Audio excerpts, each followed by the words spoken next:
Sorry about that, guys. Just trying to find something real quick. Hold on for a minute.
First pipe of the day is this the VOP. This convoy is a dual seat, but it's a convoy second. This is like the VOP. And in it, I'm smoking some match. My mix 965, I do believe. Not about them.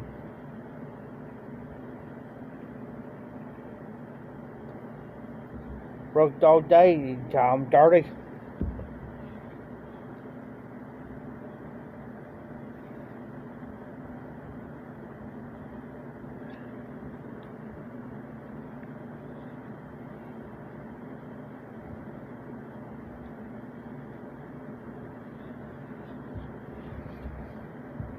Tim, Guy worked for it, got his phone again. Isn't that neat? Unusual for him.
Beautiful pipe, wonderful pipe.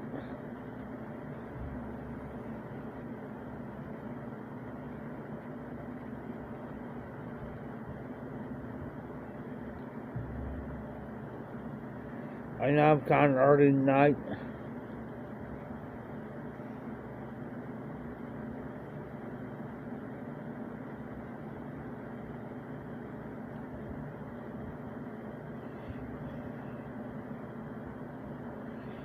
I was just smoking half a bowl.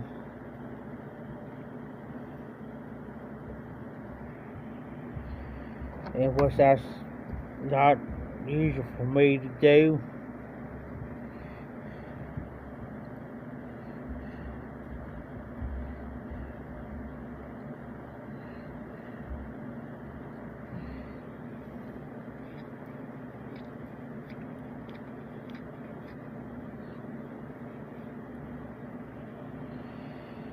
I should have cleaned this pipe earlier.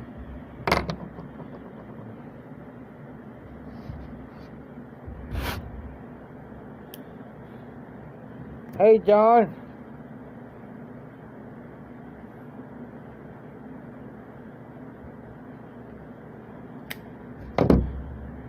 Smoking the vault. This here is a dual set. It's a Convoy second. And in it, I got some my mix 965.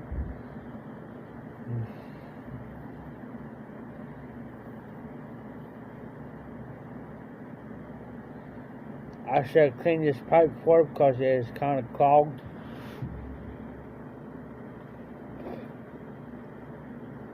So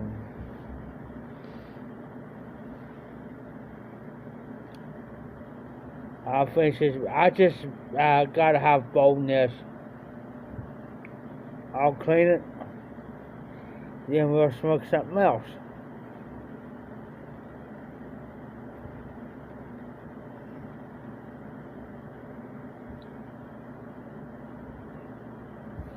I'll be right back. I gotta get a pipe cleaner for this and a different tobacco. Hold on. I should have been prepared, but you guys know me by now. Hold on.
I'm back.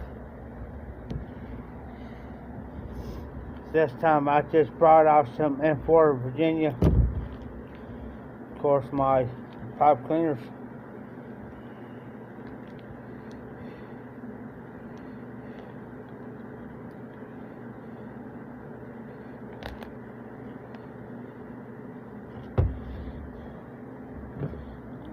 BJ Longs,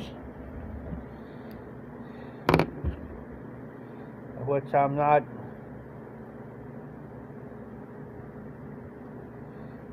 that crazy about, because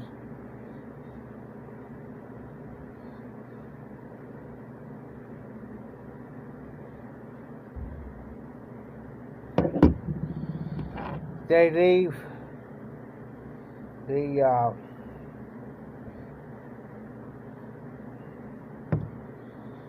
some of that extra. Oh, nice, John.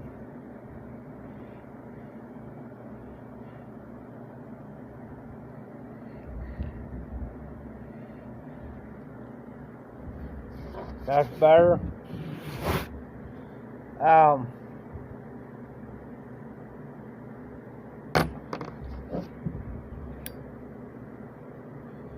like some M4 blends.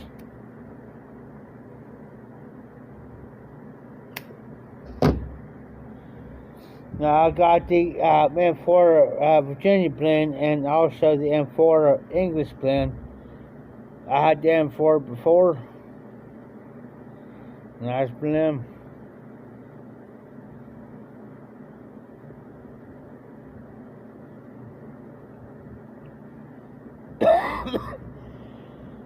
Excuse me. I haven't had the English blend yet. Never tried it yet. So we'll see. Guys, don't forget.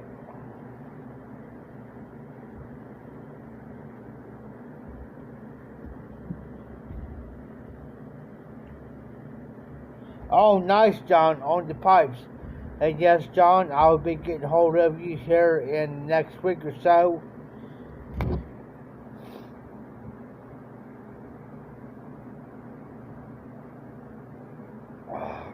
As far as the pipe goes, you see how short that stem is? Even though this is the VOP, I want a pipe that's got this short of a stem, but I want a billiard, in which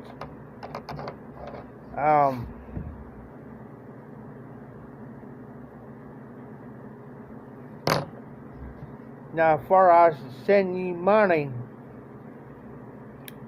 I'm not too smart on that.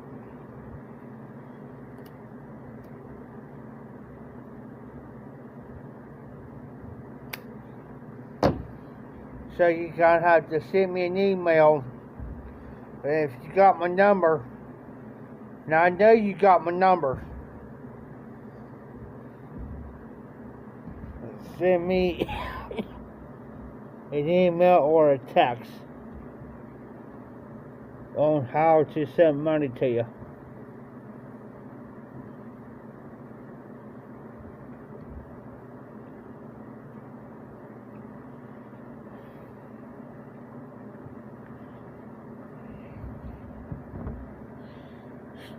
This is just short stem, but this is the VOT. This is what's called a Levant. This convoy second, in which because it's easy to clinch, what not, John?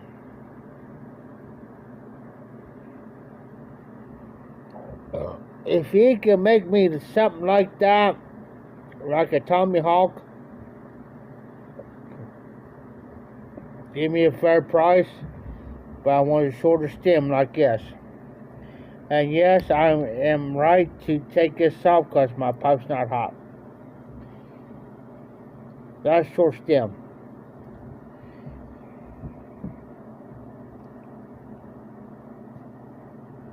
Okay, John. Not a problem. Make sure that's straight. If I have to, John, I will send the straight money to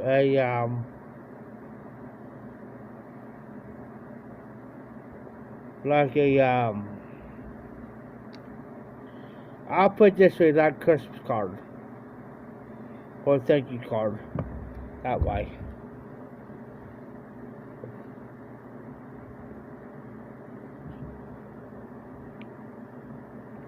If I have to. That's not a biggie to me. So it'll probably be next week. After I sort everything out, my bills and stuff, then we can go from there.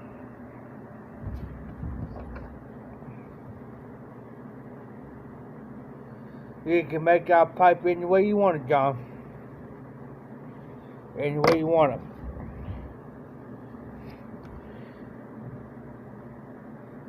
Okay, John. Not a problem. But if you want to, John, what I can do is, I'll just go ahead and make the pipe of what I'm wanting. And, I'll have you set my pipe to personal pictures. What I can do is, you don't tell me on here. Oops, sorry guys. My hands, I've worked all day today. My hands are just flimsy right now. Don't give me the price on here.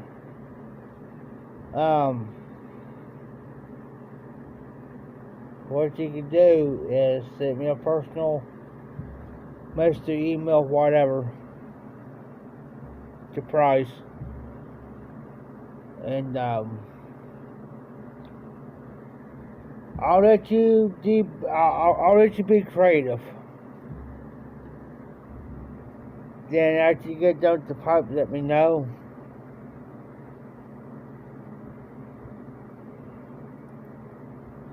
Then you send me a personal email, whatever, text message, whatever. And as long as it's not too expensive, I'll be good. Cause I got what I spend. You know what I mean? Because I'm on a fixed income. So I got what I spend throughout the month.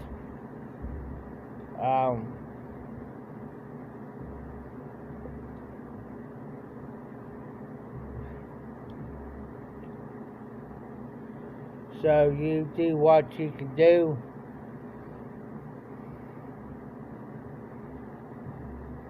Only thing I want is just a stem like this, and I'll let you be creative. How's that? As long as the price now, I'll gouging me.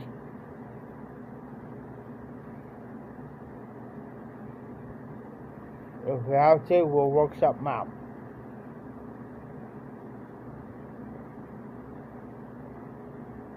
If we have to.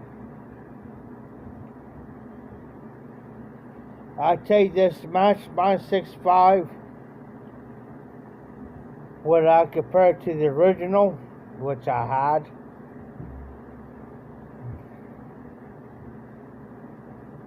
it don't meet up to the stuff. It's okay. It's okay. But I don't meet up to...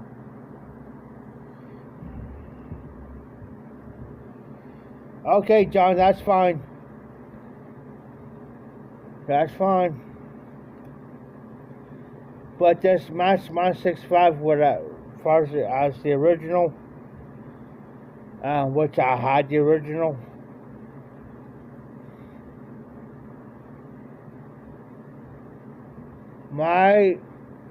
opinion on that blend is this. The match 165 compared to the original, it's not there.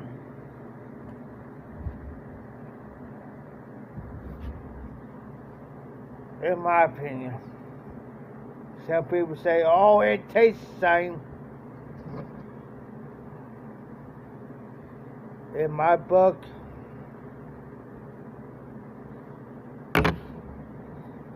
not really. I rather had the original than the match. They tried to make the match to the original, but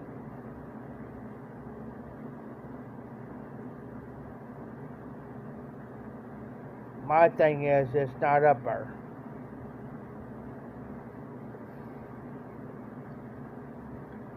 I had a half bowl.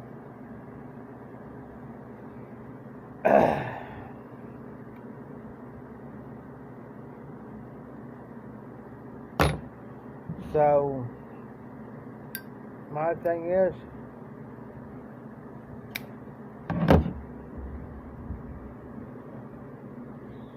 they try to make the matches like match 165, the match Flying Dutchman, the match this, match that.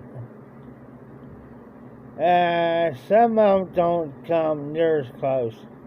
Hey Dan, Pipe Man Dan, how you doing, Dan?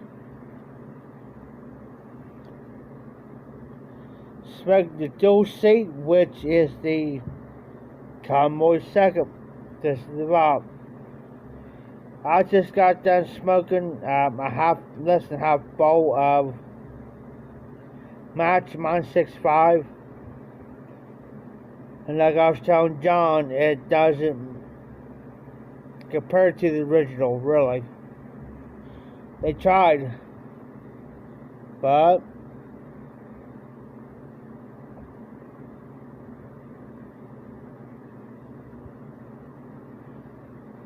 I'll already load up here in a minute something for Virginia blend, which is one of my favorites. One of my favorites.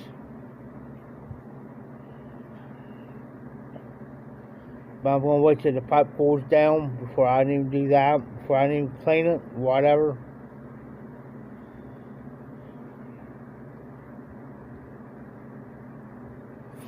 So how's Dan tonight? How you doing, Dan? Of course, I'm Thurday. I haven't even took a shower or bath yet. Been working all day. Clean out a place, clean the property up. Come back here, put my blades on my mower. Then I gotta get up by 10 o'clock in the morning and finish this job up. Which that's nothing new for me to do.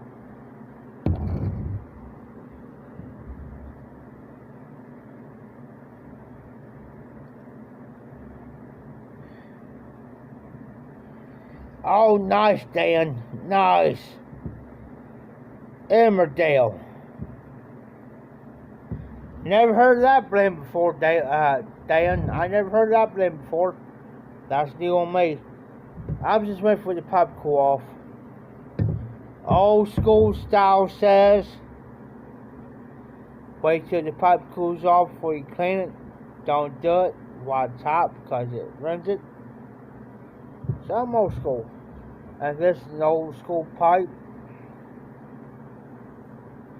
Yes, I'm using regular straight tonight. So I'm just waiting for that to cool off. In the meantime, I'm going to take a chew.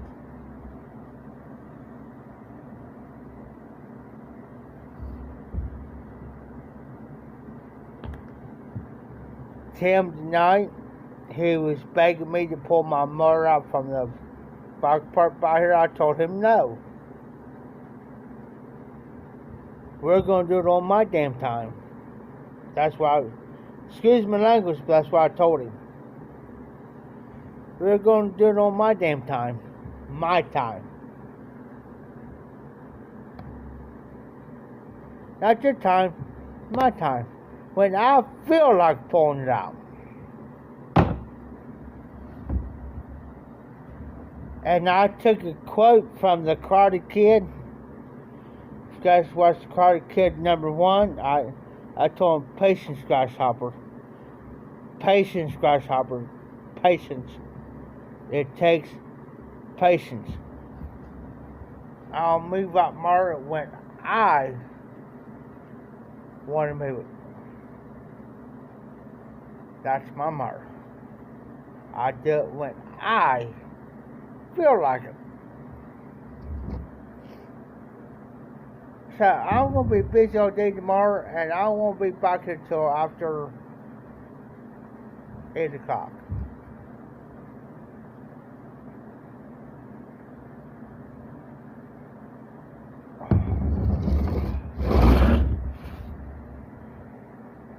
I'll let you guys guess how many. I'll give you guys guess how many I've already drunk tonight. Besides going to the golf course, I'll let you guys guess how many of these I've already drunk. Besides, I had a guy help me on my mower. Bought him a beer and never freaking drunk. He never drunk the beer. Left. Disrespected me. You know what I'm saying? You disrespect me. I told you to help me. I told you I'll buy you a beer. And you left and not drunk it. No more for you, buddy. Don't ask. But in the meantime, damn.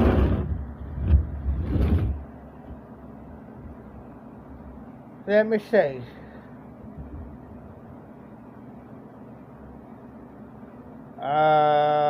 Say 1, 2, 3. You're close. Dan, you're awful close. I drunk so far 3 of these plus a Bud Light Tall Boy. So Dan, you're close. I got 2 more beers sitting in the refrigerator. So this is my 5th one. Well, I take that back. Whoa, I take that back. This morning I drank 2. So there's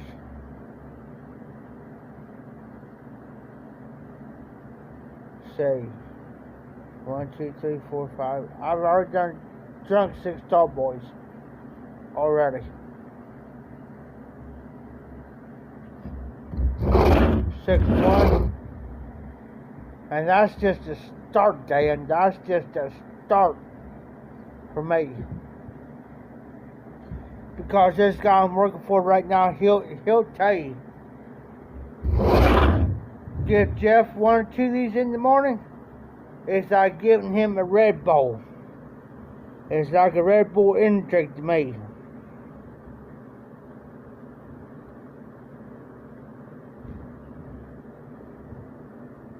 True, Dan. You're correct. Anything 14 doesn't count.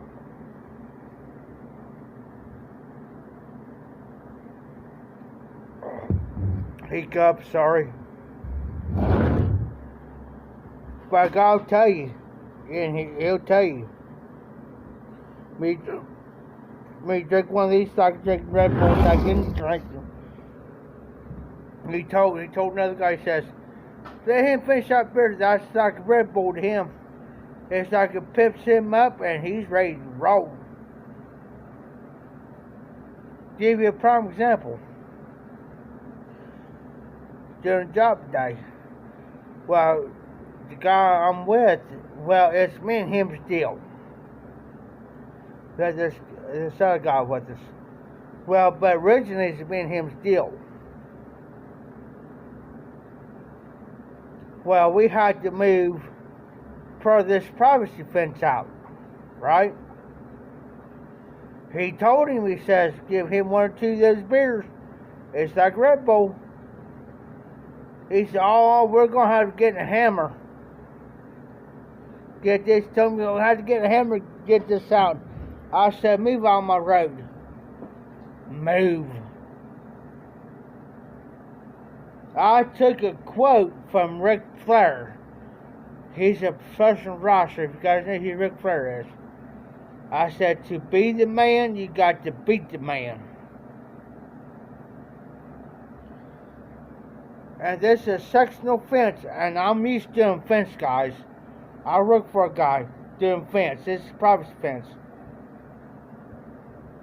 I worked out there, grabbed hold of the bottom knot, the post and the section. The section probably wasn't no longer than probably 4.5, 5 feet. Grabbed hold of the bottom knot, bad boy, wiggled it, pulled it straight out of the ground, and pushed it. This guy, his eyes got this big around, guys. No crap. His eyes got that big around. He said, oh crap. You know, he told Scott, oh crap, man, he's got this. He says, I told you.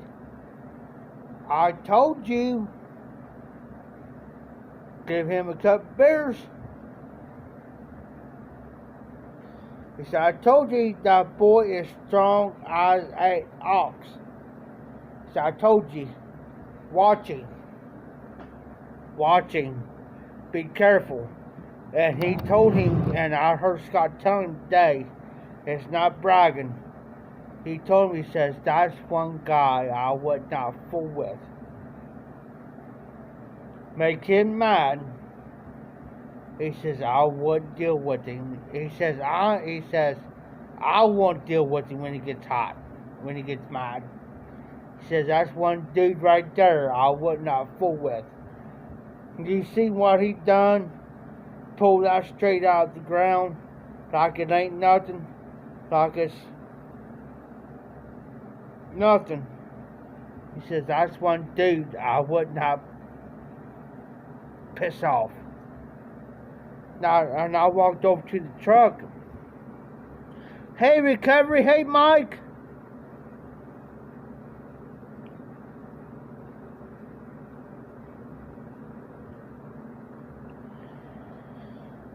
How you doing, brother? Now, wait a minute, guys. Hold up here.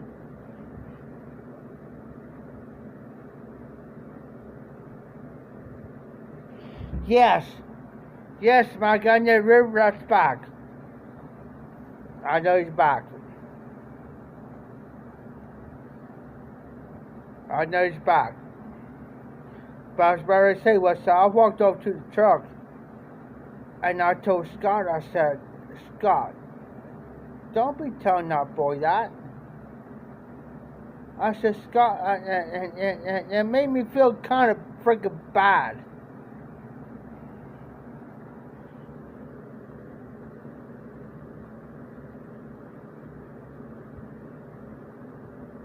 Yes, Harriet Heifer.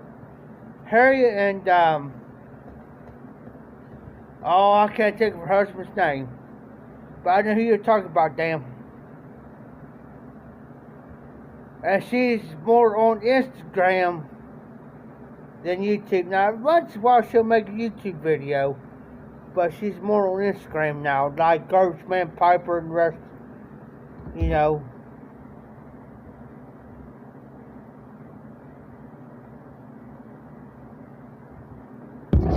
But like I was telling Scott, I said, dude, don't be telling him out. I said, Scott, you know me. I don't like, I'm a type person, guys. And Pipe Man Dan could tell you. Because he's been around me. At the pipe show. Excuse me, guys, I got hiccups. Excuse me. Not me, not hiccups.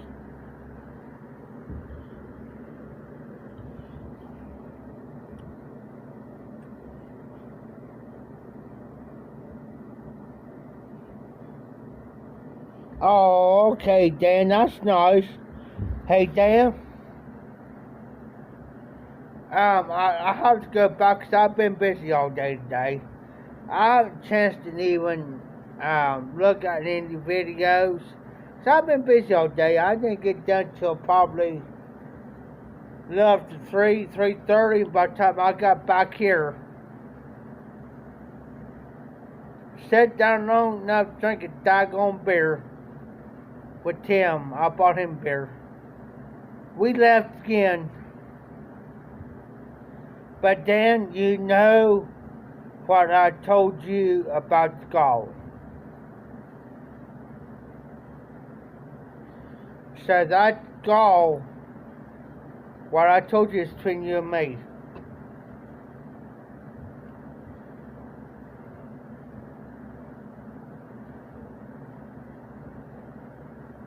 And I will not say anything on my live tonight about what we discussed, and I will not bring it up.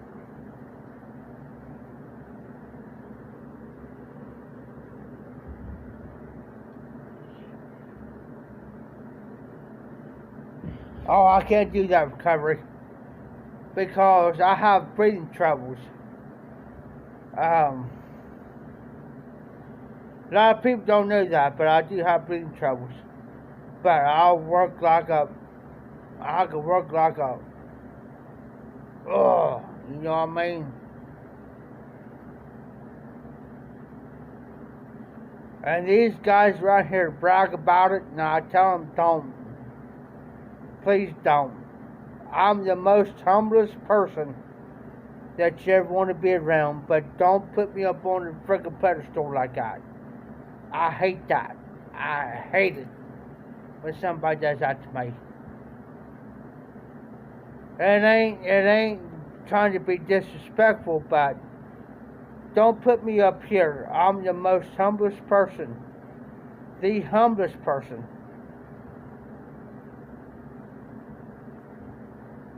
That you ever want to be around. I may joke and pull your leg and BS with you, but deep down, I care. I care. Because I don't want something, the reason why I say that in a roundabout way is because if I don't want to happen to me, I don't want to happen to somebody else. And yes, I will take up for you. If somebody is out of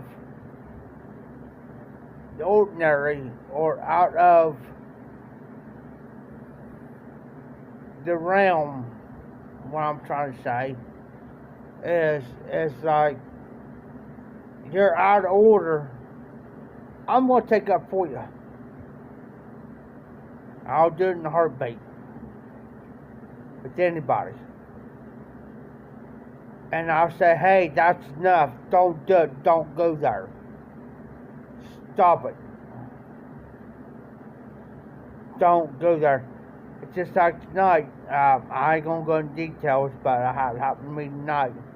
And I told Tim, I said, man, I told, not Tim, but I told him, don't go there. There's another guy says, hey, he says, you need to owe an apology. Apology for that. In other words, you're out of line, you're out of order, you need to owe him an apology for that. Because that's not right. Now, I'm a type of person that I'll take up anybody that's around me, and you disrespect them, I'm going to say something. Then I'm going to disrespect them. I don't like doing it. I hate to do it, but I will. Then I'll make them feel about that talk. That's just me, guys. That's just me. Like I've always said, on my videos, on my lives, I'm the same way in person. Same way. same way. I don't put on no fronts. I don't put on no, like I'm burdening everybody. What you see here, you meet me in person, same way. Excuse me for a minute, guys. I gotta go to this bathroom real quick. I'll be right back. Better go through me. Be right back, guys.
Now here's something.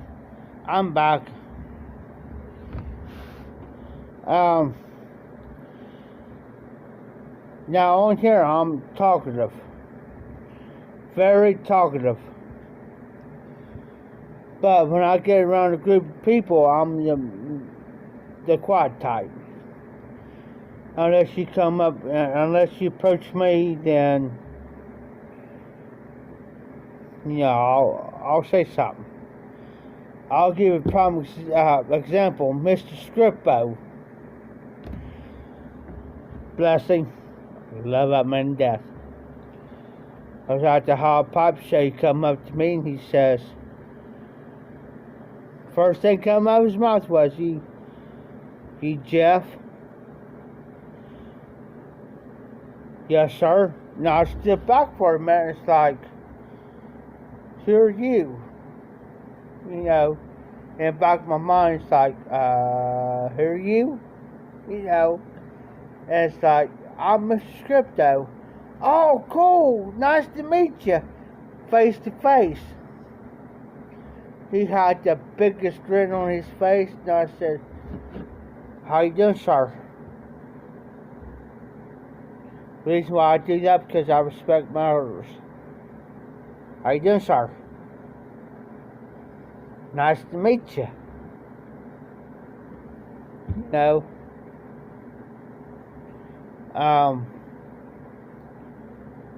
Same way with Corvette Jim. Talked to him, but I approached. I said, "How you doing, Jim?" But I started the conversation with Corvette Jim. "Jim, how you doing?" "Jim, just fine, just like he is on his videos, doing just fine." And then we was out in the hallway, and we carried on the conversation like we knew each other for years. Looks at me and he says, "Jeff." "Yes, sir." "How's Vegas?" "Fine, just fine. Just fine, Jim, just fine." I ain't gonna say what was said back and forth, but we had about a good 5 to 10 minute talk, and that blessed me more than anything. And being around Pipe Man Dan, we carried on a conversation.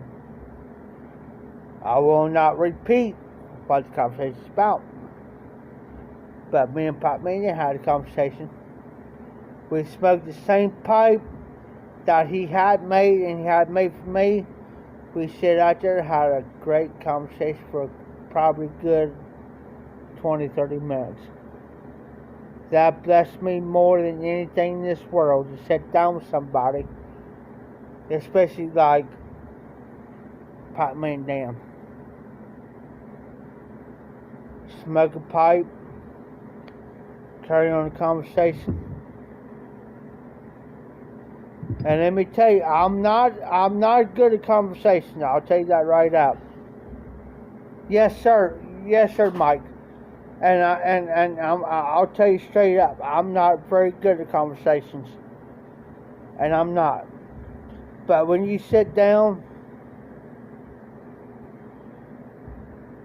both of you got the same pipe,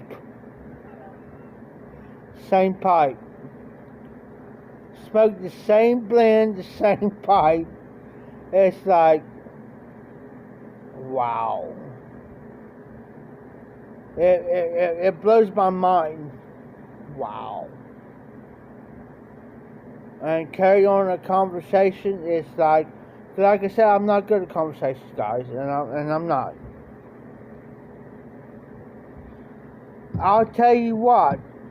I'll show you here in a minute, Mike, what I'm talking about. I'll be right back.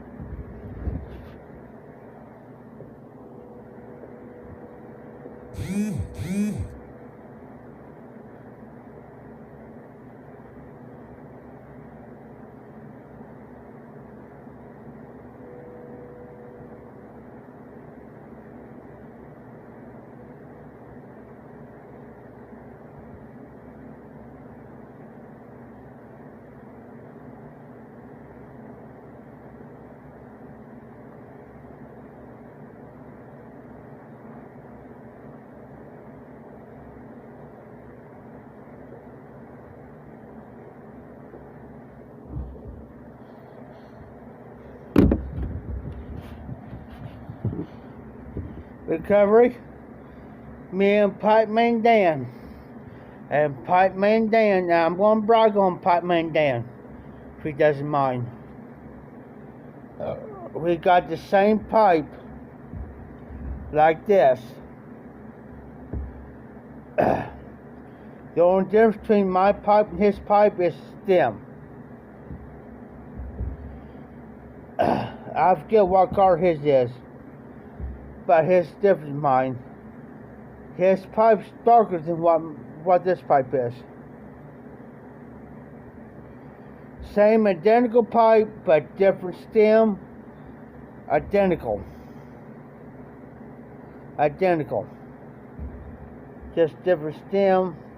His darker than what mine is. This pipe here. Same pipe. Same everything. We smoked. I forget what we smoked. I can't take name them right off. But when you sit there and you smoke the same pipe but different stem and the same blend of, it's like 6 years old. That's the moment. 2 years waiting. 2 years waiting. Recovery. To sit down and smoke the same pipe. Same blend. That's the moment that I cherish. I will cherish that moment forever. And carry on a little bit of a conversation that we had. It's a blessing. Brotherhood. I got my phone over here on charge, but I got a sticker from Smoking Fireman Cody. I got to meet Cody. smoking fireman. I got to meet Bean 316 Brian, which he also makes pipes. When you chase that moment with these guys, and you got to meet them face to face,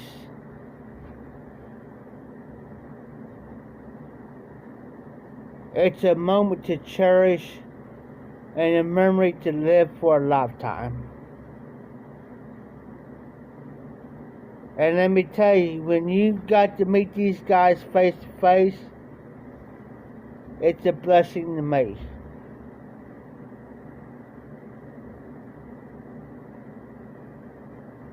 First pipe show, got to meet a lot of great guys. Carrying on conversation with a few of them. I've seen the blue collar pipe smoker. If you know the guy that does, his name's Shane, that does all pipes considered for Peterson, all pipe considered for Peterson, and they do the mysterious blend. Got to see him. Got to see King Piper, Mike. I didn't have a chance to talk to him because he was talking to somebody else. I didn't have a chance to talk to him. But I was probably about that, I say probably about this far from Mike, King Piper. Yes, sir, the holy moment. If you ever go to a pipe show,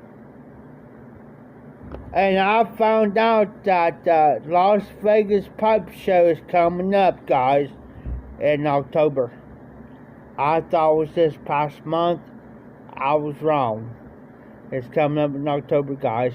And guess what? We're planning on going back to Vegas. And I'm going to try to get him to go the week of the Vegas show. If I do, guess what? I'll be there at the West Coast Pipe Show if everything works out the way I want it. If I want it. That means I'll get to see, I'll probably see Bar Blues Mike and them guys. So hopefully, fingers crossed, it'll work out. But if you've never been to a pipe show, go to the closest one you got, because you never know who's going to pop up at the pipe show. I popped up at this one where the High Sweet Muffins Mafia. The Mafia shows up. You know everybody. I'm not a bragging person, but when the High Sweet Muffins Mafia shows up at the High Pipe Show, be on your toes, because you never know what might happen. Never know.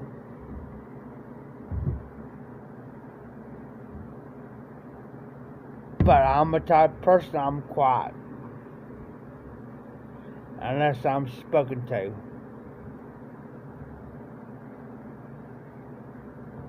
That's the thing, guys. I'm talking now to you guys. But when it comes to me coming face to face with you, I'm quiet. I'm quiet. Unless you come up to me or I see you and I say, hey, it's just like recovery. Hey, how you doing, recovery? Hey, Mike, how you doing?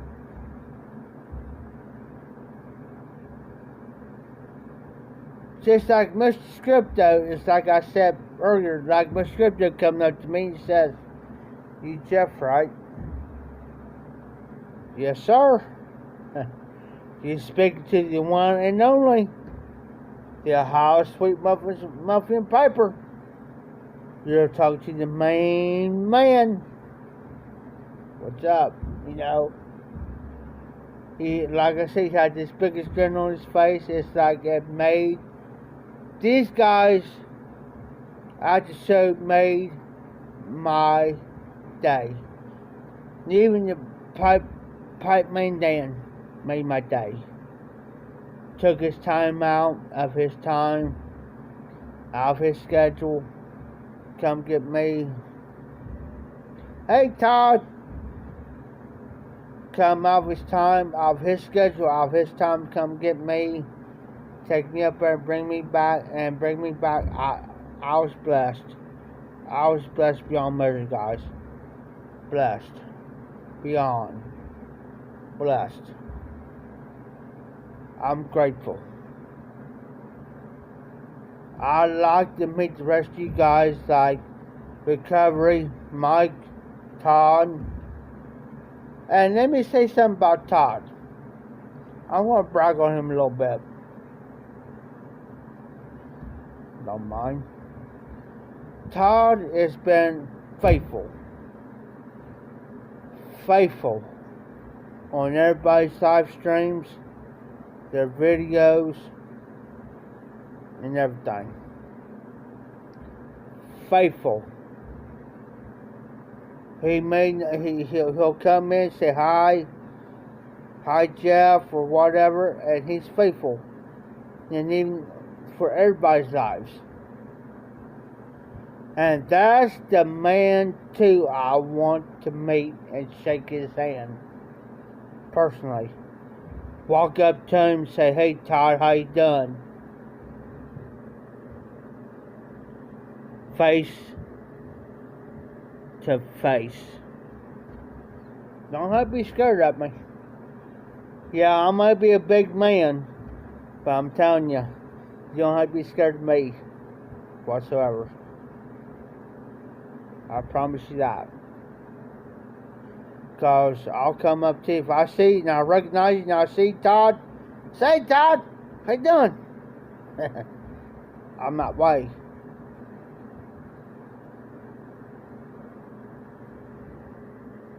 Doing alright?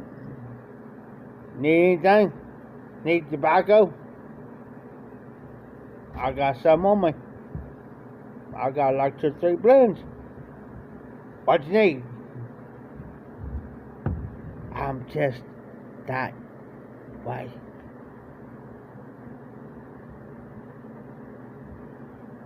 You give me something like this, and I tell you, a lot of people say, well, like tonight, Tim has some moonshine. Recovery, if I could come to Phoenix, I would. I would. For a couple days to meet up with you. I'll be glad to meet you in Phoenix, Arizona. Be glad to sit there and smoke a pipe, drink a few cold ones with you. I'll be glad to do it.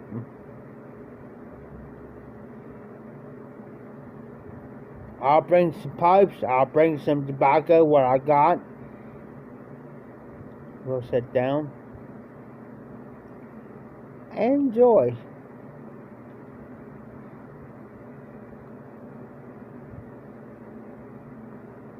Oh, nice. Oh. Never had it before, but I'll be glad to do it. Just like tonight, Tim had this moonshine. It's blue. It's blue. It's called Old Smoky moonshine, but it's blue. But that stuff tastes like kerosene. Hey, RD! There's RD up in the house. RD, between me and you and Recovery, we're gonna have to get together. We're gonna have to get together. If I had to fly, I'll fly. If I got to. Well, I'm freaking meet up and say the heck with it. Well, this stuff that he's got is blue. And he knows not to give me none of that. And he knows not to give me none of that because it tastes like freaking kerosene. It's like kerosene. And I told him, I said, Tim, no, I don't want it. Because what it does to, when he gives me that, the blue type, I told him, I said, Tim, you know darn well, if I've been drinking beer and you give me that, you know darn well, it's going to make me meaner than a doggone rattlesnake. I said, I don't want it. Please, no. And I was begging him, no. No, don't do it. Now, any other old smoky moonshine stuff, I can do. But not the blue. I can't do it because it makes me meaner than a rattlesnake. It makes me want to fight somebody, and I don't want to fight nobody. I don't, guys. I'm not that type of person. It's like, oh, come on. I said, no, I'm not doing it. I will not. No. So I know what that's. The blue, old smoky moonshine, I know what. I told Tim, I said, Tim, you know what it does to me? No. I said, you know what it does to me? I will not. I'd like to try the old Forster.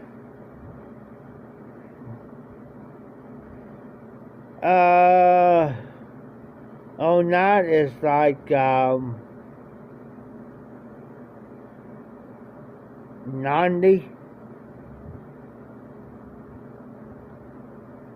90 proof, something like that. It's like 90 proof.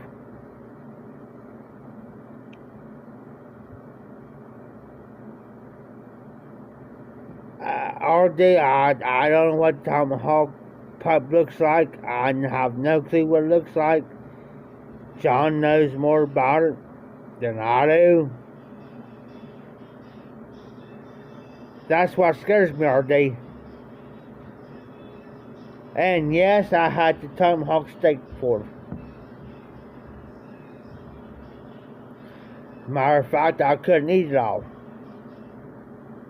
I ate half of it and I had to take the other half. I had to bring the other half here. On the steak. Tomahawk steak. Good though. I tell them, pass me the A1 sauce. And I tell them, pass me the hot sauce. I'm good. I'm good.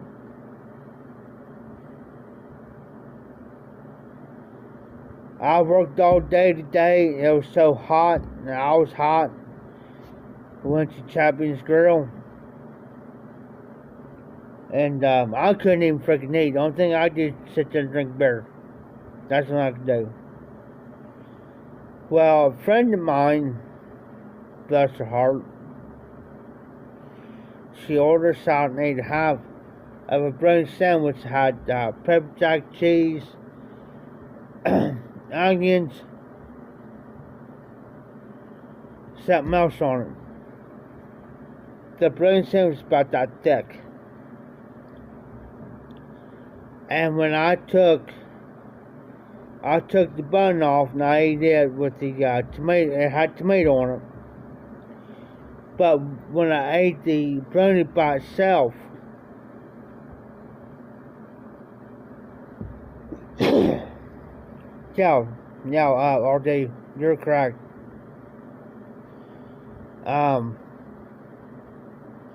It tastes like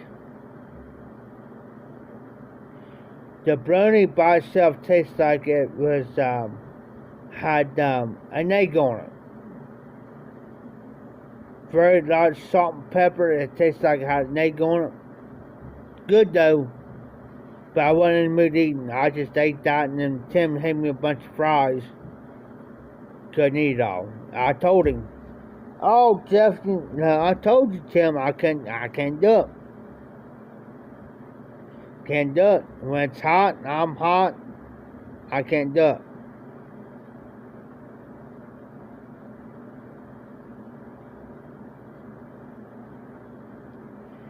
The Tommy Hawk pipe, I have no clue what it looks like. I might have seen it before, but I have no idea on what it actually looks like. I can't tell you.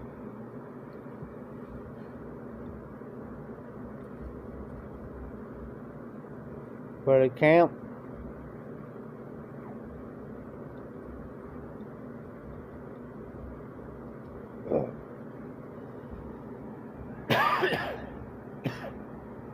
Excuse me.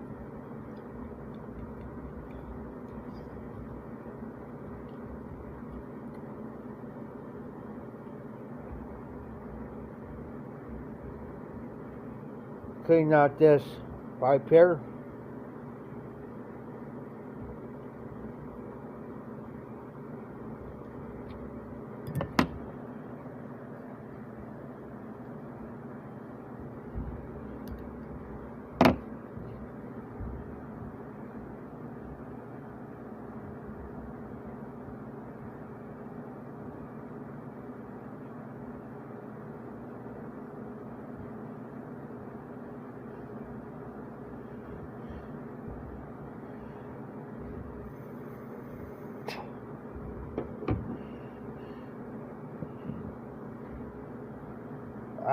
Like I said, I don't know what Tommy Hawk pipe looks like. To tell you the truth.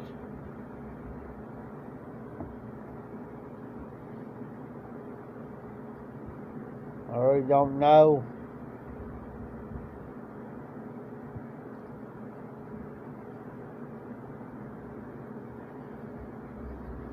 Let's ready to smoke here in a minute. I did got some in Fort Virginia.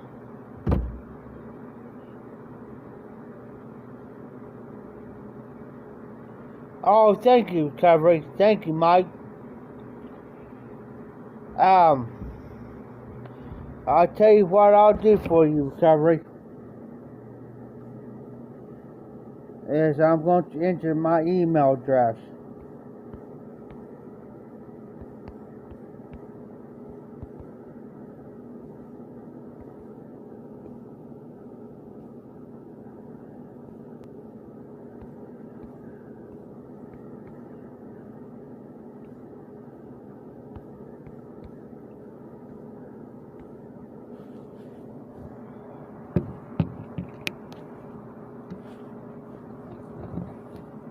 I'll tell you, there are days, and well, RD's already got my email, but Recovery Mike, there's my email address. Just shoot me an email. Yes, I'm already subbed to River, right? I'm already subbed to him.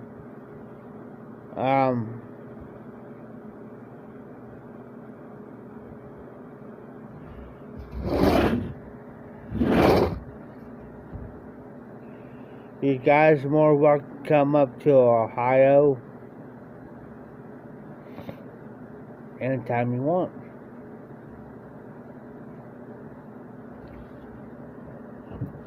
I'll take you to a couple places around here, and I'll take you to a brick and mortar shop, which is about an hour away from me. An hour away from me, a brick and mortar shop.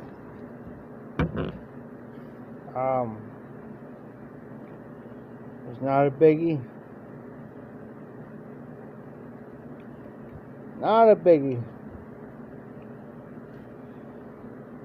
This and Fort Virginia is more like a stringy type tobacco.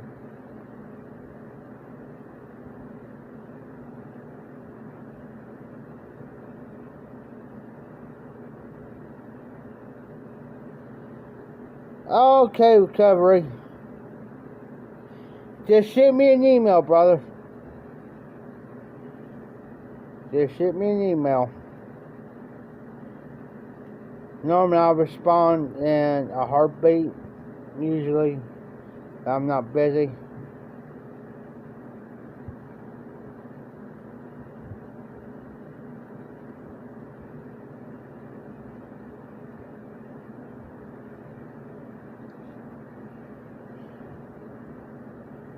Filling this pipe up now.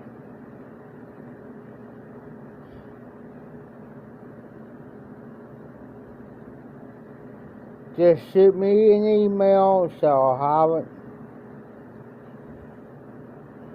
No biggie.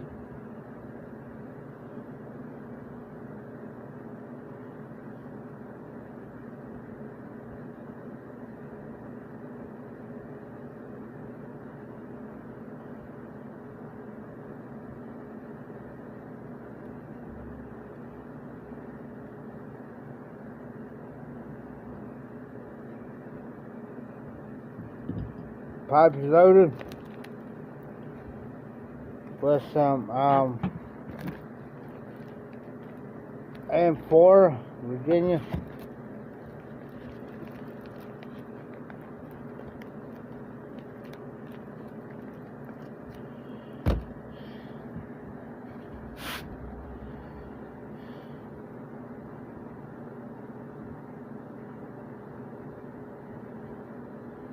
Because I get off last night recovery mic. I get off tonight and I'll totally forget what your email is. Pardon me for a minute.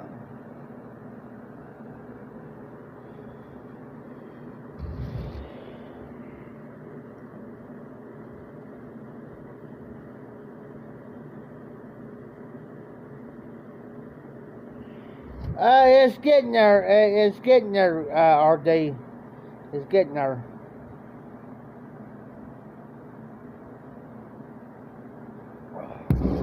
It's getting there. Okay, recovery. Like I said, my other phone's over there on charge.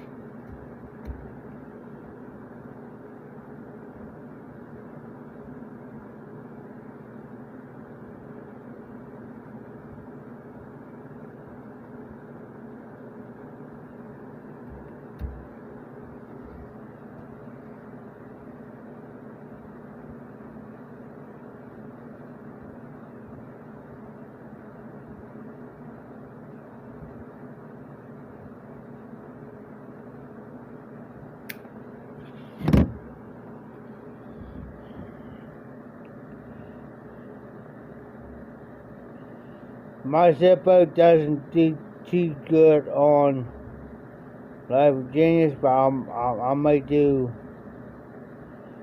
a false light.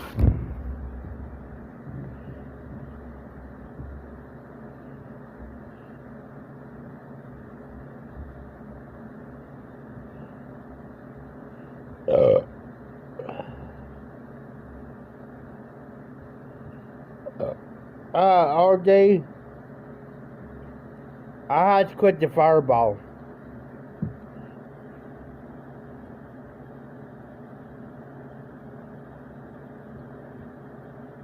Yes, sir, Mike. RD, I had quit the fireball because for a simple fact it was giving me heartburn too bad. After I drank it and drinking beer on top of it, I had to quit it. So I had to switch up to some Jack Daniels or Jim Beam. Excuse me.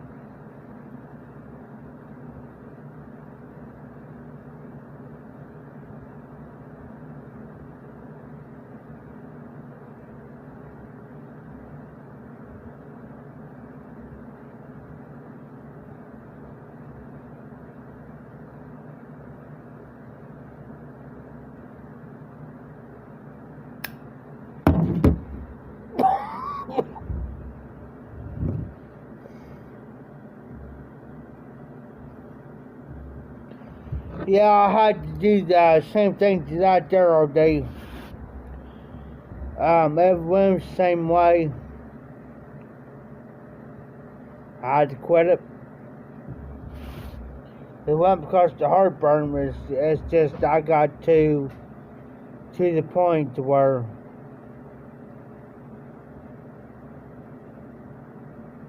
okay, damn, cool. I had to quit the wings for a while myself because it wasn't because the heartburn. It's just got old.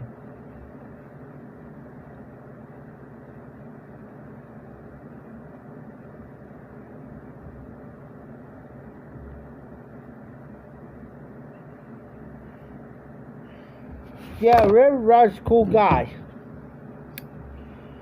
Cool dude. I mean, he's a cool brother.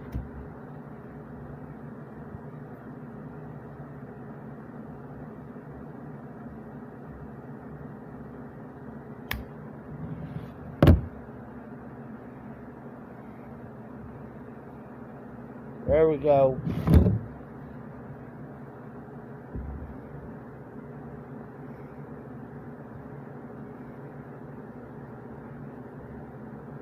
Yeah, because River Rod's been gone for a minute.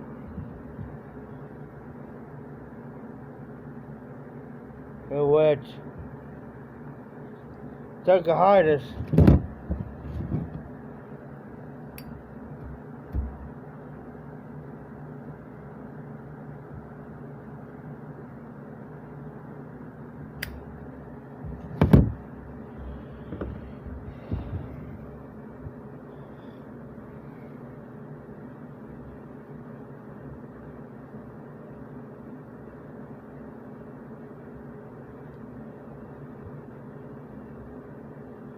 And I mean, he there for a while. He was making videos, then he quit. Then he came back. I had that question asked. I had that question asked to me.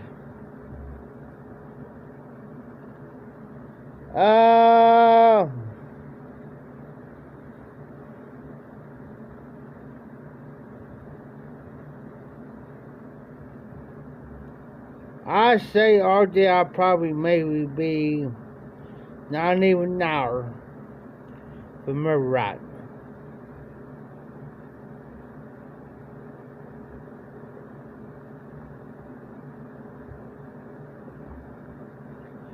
Yes, sir, the Brotherhood of the Bar.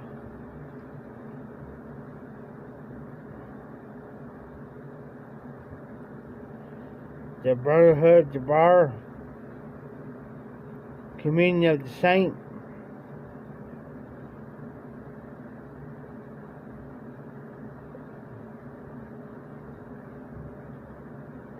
If you just sit down, don't talk,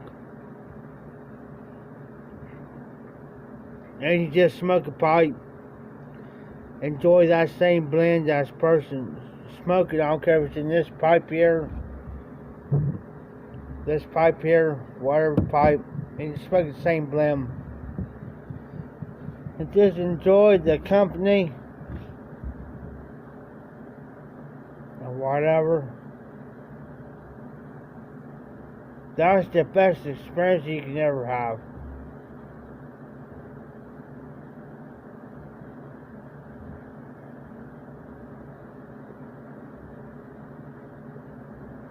The best thing you can ever have. Just her don't say nothing.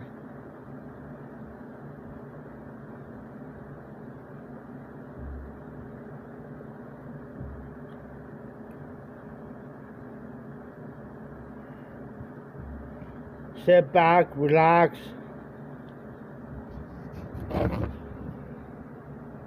Enjoy the pipe experience with the brother.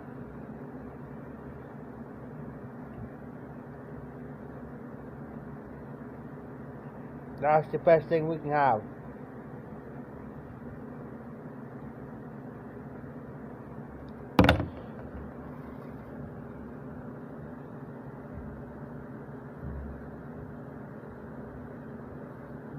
Oh no, RJ.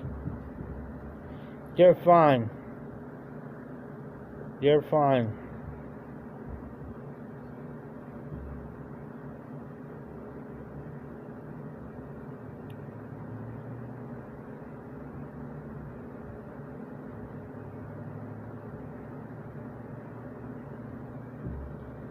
What I'm trying to find for this pipe here is what smokes best in yep. I'm still debating on between the Virginias and the Burleys.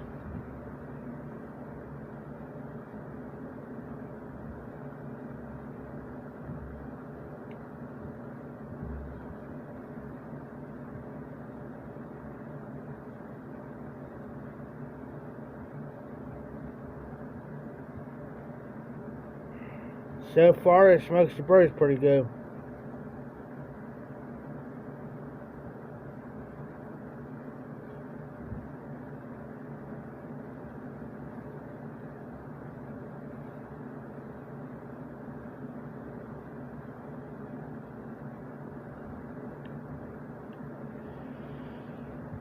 So far, I don't have no tongue bite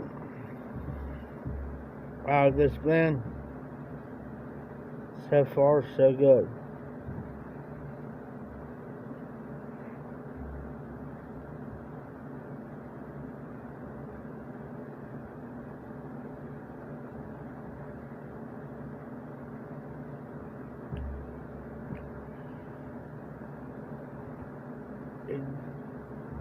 I normally don't bring religion into my lives, but I normally don't. But here's my thing. There's some churches and some philosophies in the religion realm condemns anybody smoking. I don't care if it's a pipe, cigar, whatever. Some people don't like that. But I'll leave it at that.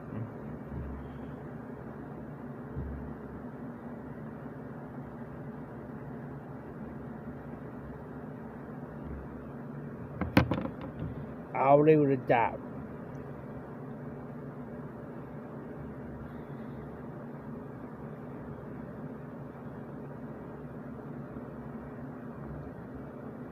Oh, you're fine. You're fine because you don't have to apologize to me. Never apologize.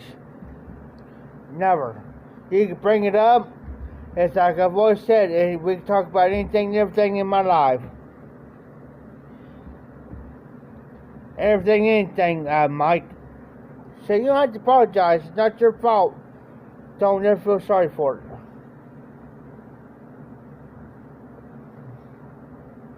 Never. Never. It's just it's like I always said, everybody's entitled to their opinions.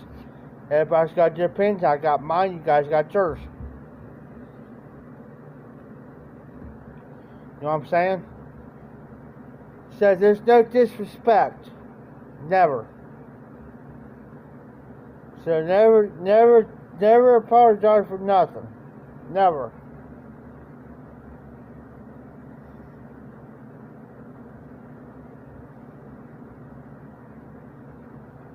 I agree.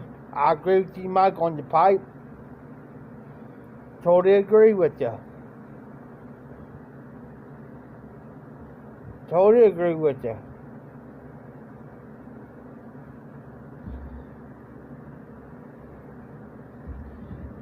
And RD's right.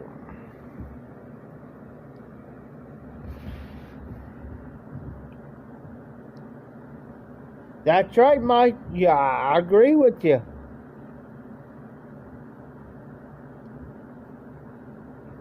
I agree with you, Mike. And RD's right. And RD's right. He drank a lot of wine. He turned water into wine.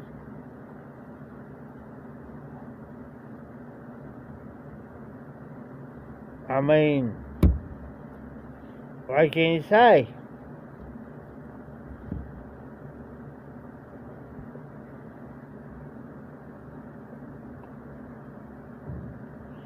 A lot of people out here, it's like this guy comes in, he's a pastor of a church. But he don't condemn nor condone for what somebody does.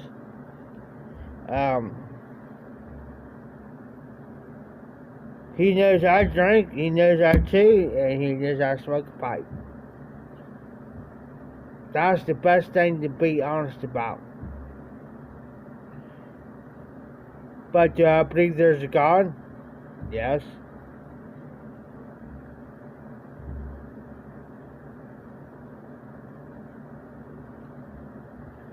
Do I believe in the resurrection? Yes. Yes, recovery. Yes, you're right, Mike. I do believe there's God. I know there's Jesus. And I know that he died up on the cross, rose 3 days. I'll tell you, Mike, yes, I am a licensed minister. And I'll tell anybody that. Yes, I'm a licensed minister. I'll tell anybody that.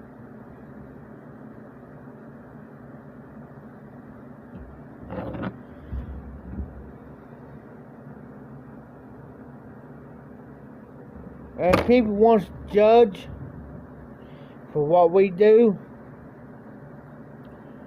then cool, Mike. And I tell a lot of people this, Mike. Here's the thing you can tell them. And I'm going to say it.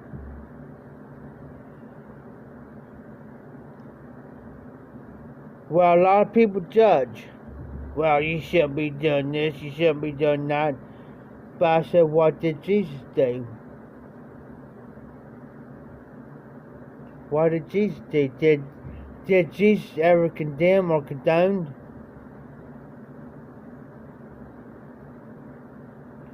The only time I ever see Jesus ever get mad is when they took the temple and they was doing their money changing in there. And he went in there and got mad, and he flipped over tables and stuff, and he says, you should not be doing this. That's the only time I ever see him ever get mad. Any other time, Jesus spoke, said, hey, come to me. In Matthew chapter, I do believe in Matthew chapter 11, tells you, he says, come to me, all you laden and heavy burden, I'll give you rest. Your yoke is upon me. I'll give you rest. Jesus, I never seen Jesus ever condemn anybody. He loved everybody. That's the way I see it. Tell me when Jesus ever judged anybody. But if you look at it, I'll give you a scripture. And normally I don't do this, guys. But I'll give you a scripture. And Matthew chapter 7 says what? Begin verse 1, what does it say? Judge not, unless you be judged. If you go down, it says, condemn not, unless you be condemned. That's Jesus' words.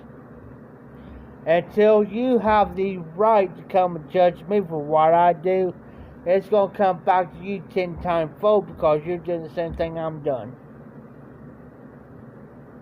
I had this conversation earlier tonight. Prime example, I had that conversation earlier tonight.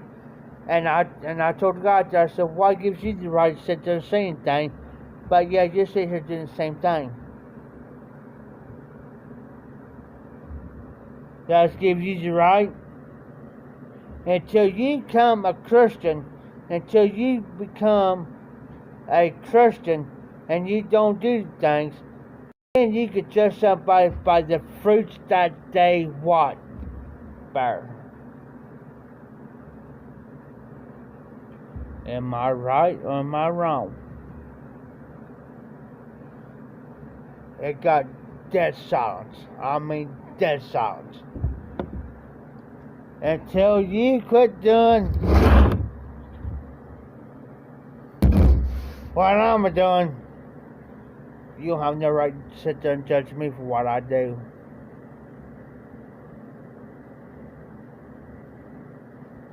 Because it'll come back and it'll bite you in the hind end, and it will. Trust me. I've seen it happen too many times. I've seen it happen. I have seen people come against me for judging. I sit back, you know what? I sit back and I smile. And I'm thinking back in my mind, it's going to come back, it's going to bite you. I've seen it done.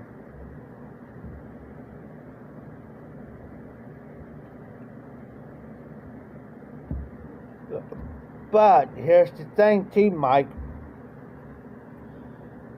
God the Father, his Father, allowed him to feel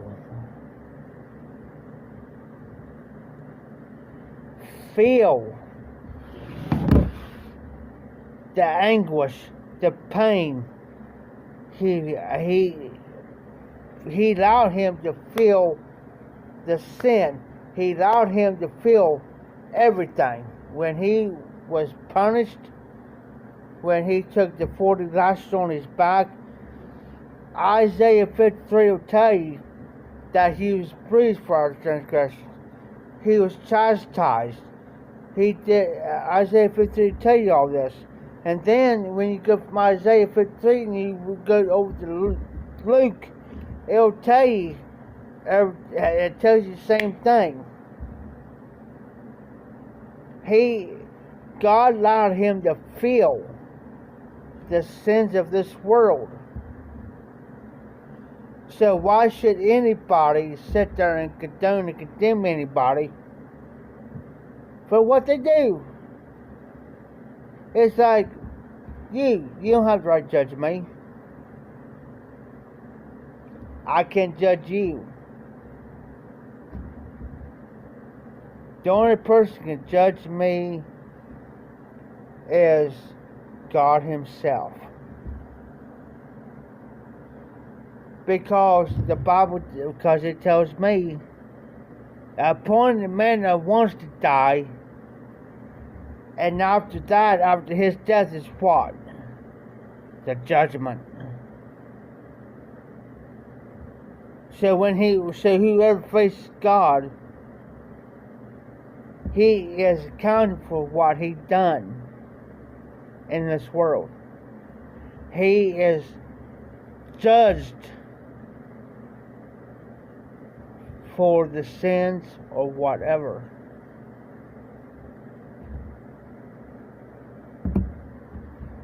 I'm the type of person, I love everybody. Here's how I am. What you do, and I've always said this, and I've said it in the past of my lives. What you do is between you and the good Lord above.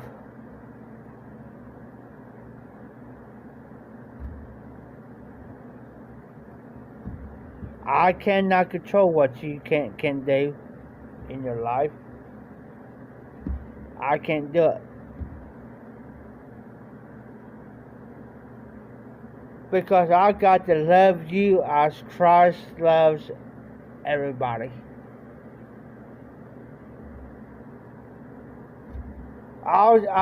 Recovery, let me say one thing. And I've learned this from a pastor. Love the sinner, hate the sin.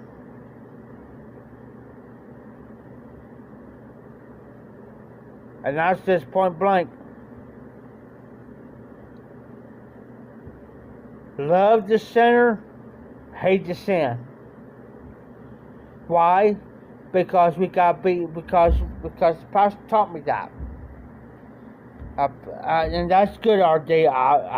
I'm hoping that you do, brother. I'm hoping you do.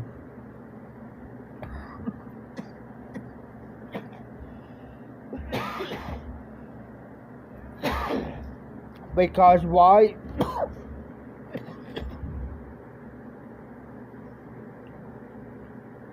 It's because we got to be like Christ. Christ loved everybody. He loved the sinner, but he hated the sin. In other words, Christ didn't have control over your sin, but he died upon the cross for your sins. Grace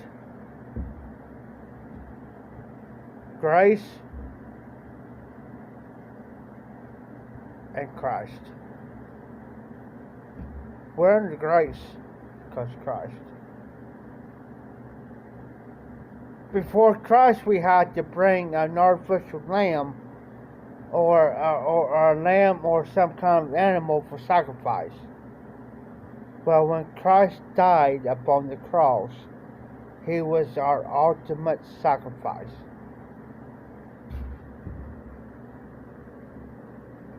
Right or wrong.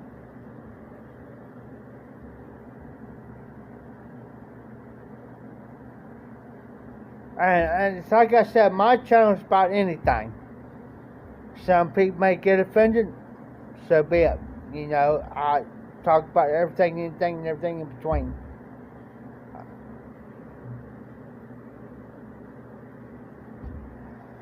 You know, that's the way I look at it. But here's the thing I'm going to ask you guys, one thing. And I'm talking about myself too, guys, myself.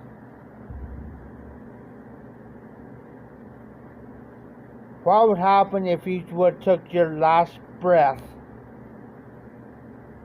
Before you took your last breath, where are you going to spend eternity?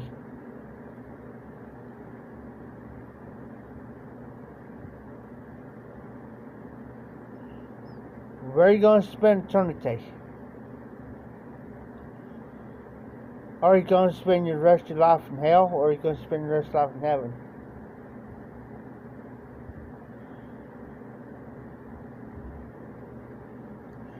Before I take my last breath, because I'm telling you, tomorrow's never promised. Tomorrow's never promised, guys. And it's not. Not. I can put my head down tonight, not knowing that I'll wake up tomorrow morning. That's not guaranteed. I can lay my head down tonight and say, Lord, forgive me for the things that I've done. If I hurt anybody's feelings or offended anybody, Lord, forgive me.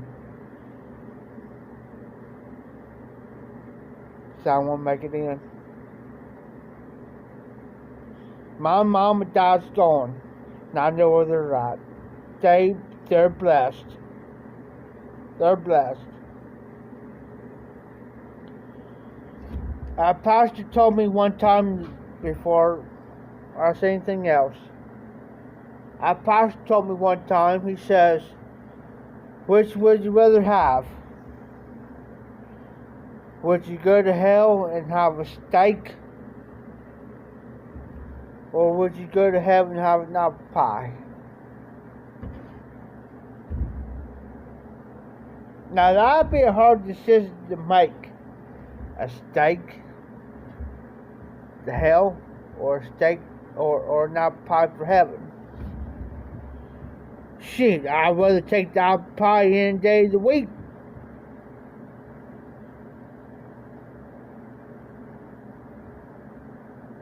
That's right, recovery. But RD, let me say this to you. Lay your head, if you lay your head down nice, Lord forgive me.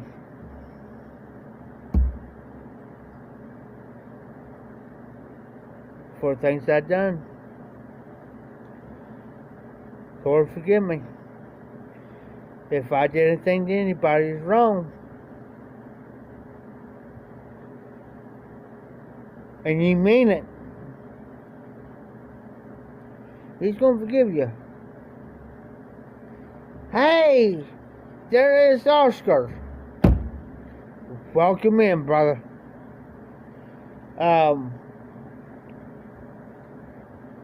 Matter of fact, because brought it up, and which is a good conversation, which I enjoy talking about.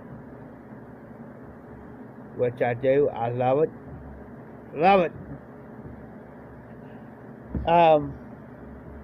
RD, I'm going to give you something.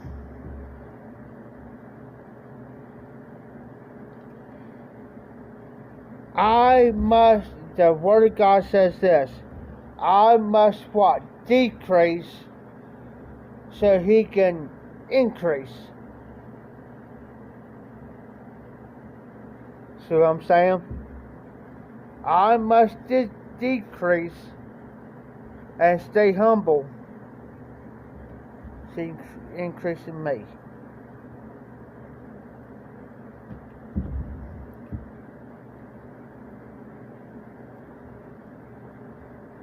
Think about it.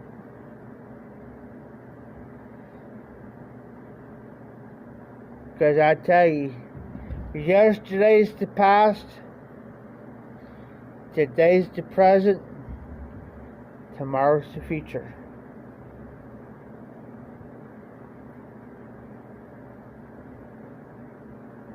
Because I'm telling you,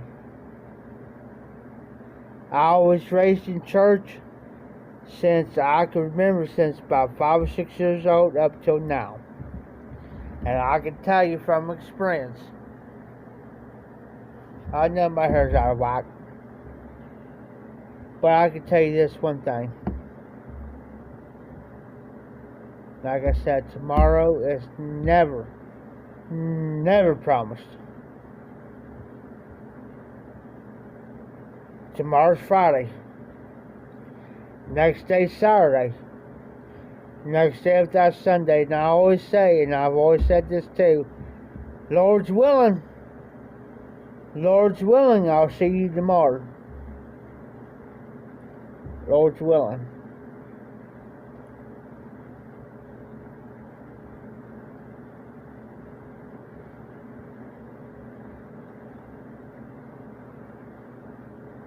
RD, not the. I have a kind of an issue with the Catholic Church, not to be disrespectful, but I got several issues with the Catholic Church. Not to be disrespectful.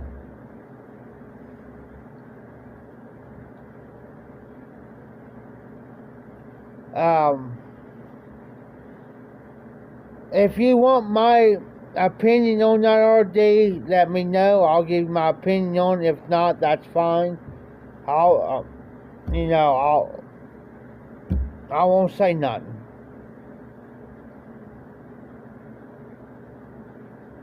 You know what I'm saying? If you want my opinion on it, I mean, it's that,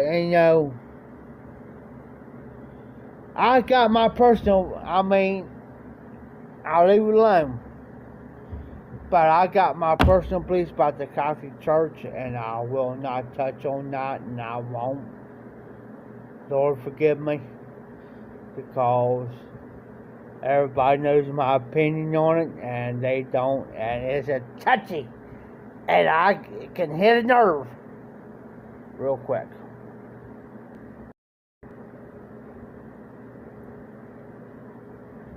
I had to put the pipe down. My tongue, on the tip of my tongue, I got these, I wouldn't say it's like a blister, Um, you know how you was smoking aromatic and you get that tongue bite type deal? That's what I got. Well, it's not from the pipe. It's not from the pipe. It's where I've been eating hot stuff. Like hot peppers.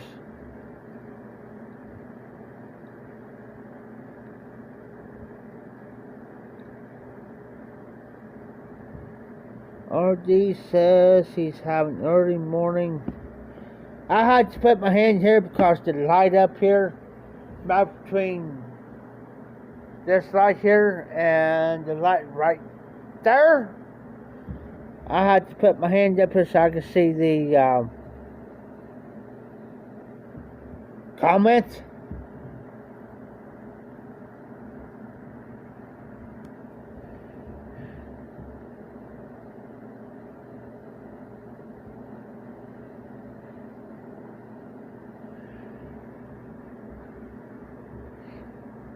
So RD smoking.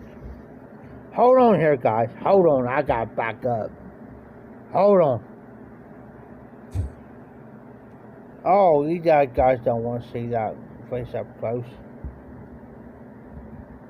I apologize. Whoa, that's all close, guys. Hold on here.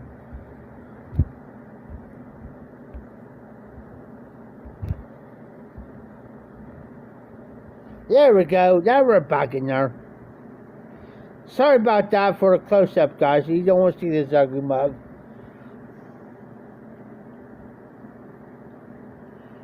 You don't want to see this ugly mug up close, guys.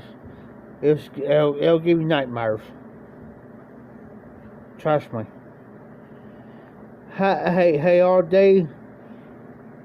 I seen where you smoked your great-granddaddy's, nylon, if I pronounced it right. Forgive me if I didn't. Nylon. I don't think I might have seen a nylon pipe before. I'm not sure. Might have.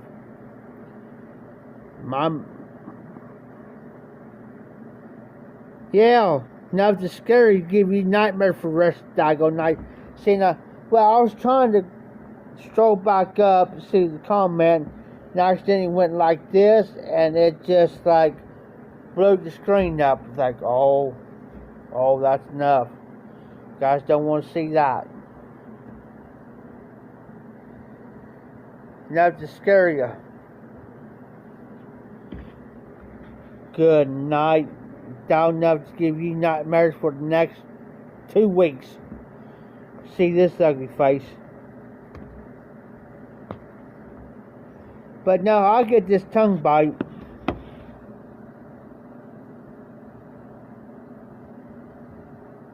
RD. Speaking of that, RD. We got a couple people runners like that around here. It's like, I tell them, shut up. I don't want to hear. Shut up. I don't want to hear it. Keep quiet. And they sit over and laugh at me. Laugh at me, guys. I tell them, shut up. I don't want to hear it. I don't want to think about it for the rest of the daggone night. You're going to keep me awake all freaking night thinking about it. Being a perv. Yeah. I don't want to hear it. Not me.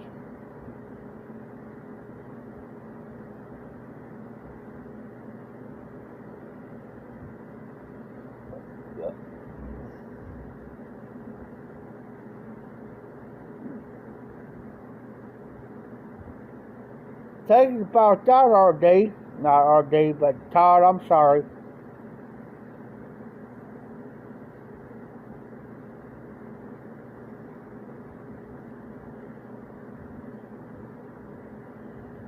That's the gray booth I got. It's white. It may be nylon.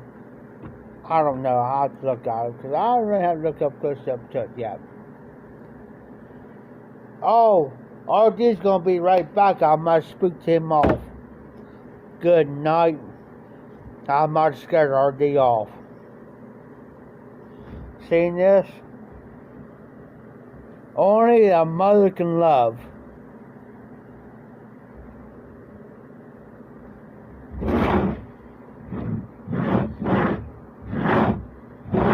Finish this off, I might drink one more beer with you guys tonight. How's that?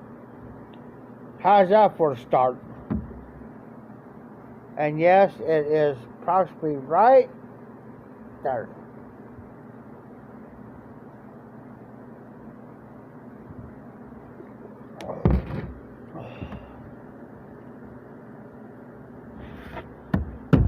Alright, RD, I gotta take this other plate back there anyways. I'll be right back.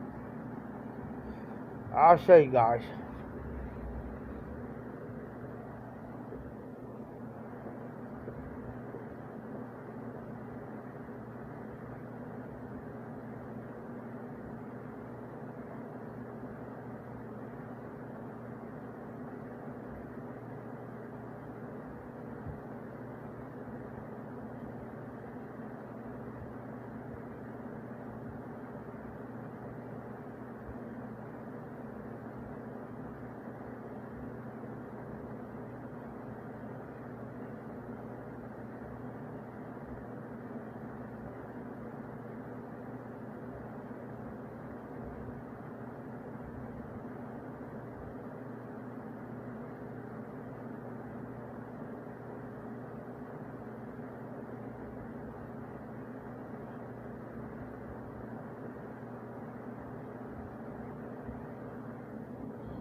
As long as I got the beer,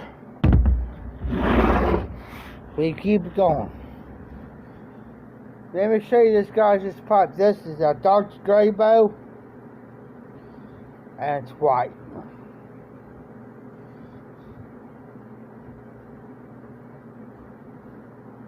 Oh, nice, Mike.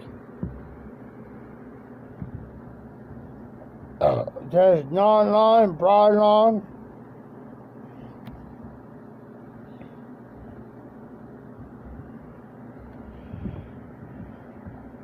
This is a dark gray bow.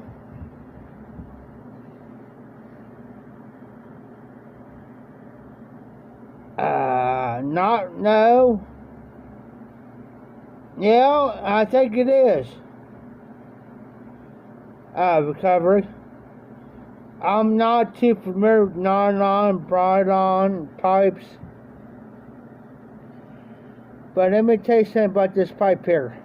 It's a bar.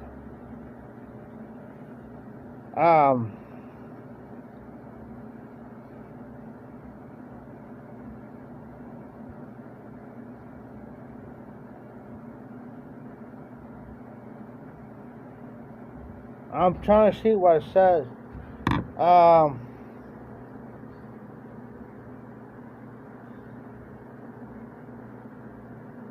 There's no magnifying glass close to me right off because I don't feel like getting back up.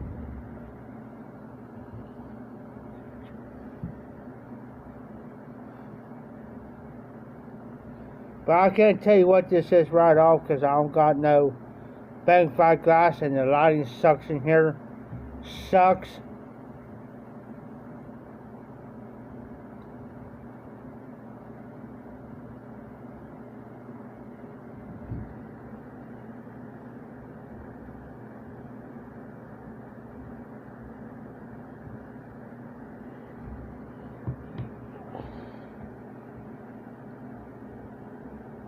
No.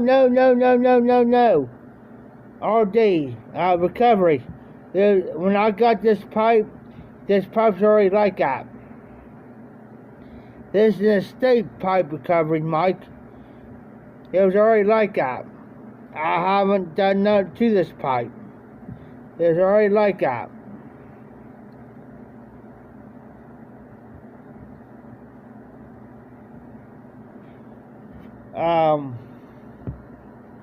Hold on for a minute.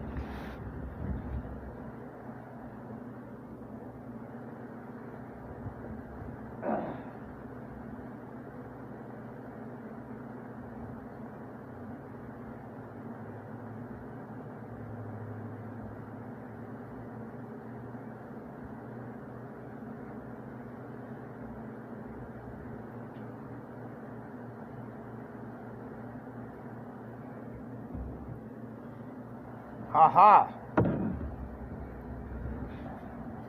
I borrowed Tim's glasses.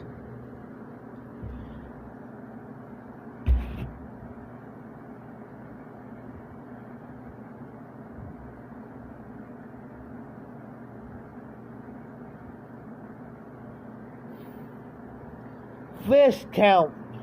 VIS count. VIS count.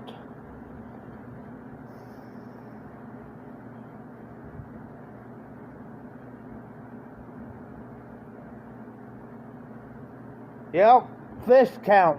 VIS count.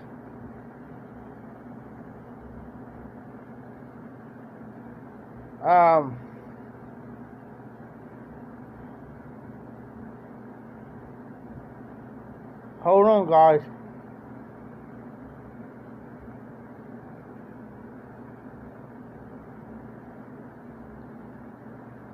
Imported briar.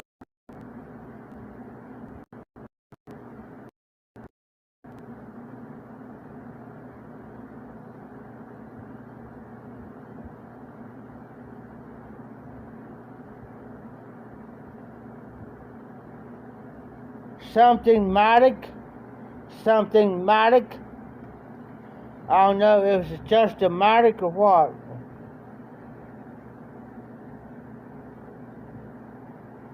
I'm trying to get it, guys.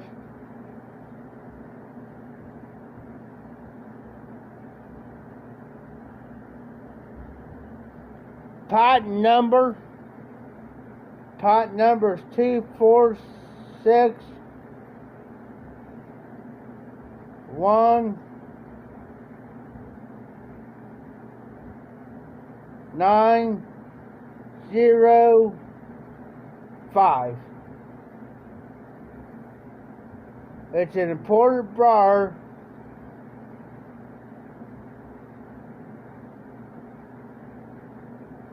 Adjustomatic. Patent number 2451.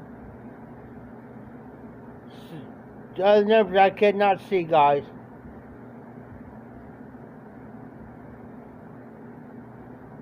And there's something underneath this word right here. You can just barely see it.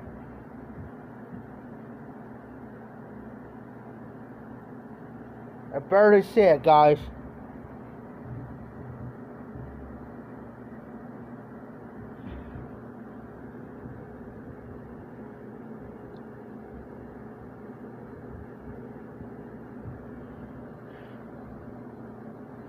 Okay. Jezebel. Who's the RD? Who's the hussy? Who's the hussy? Who's the Jezebel? But this is an important bar, guys. It's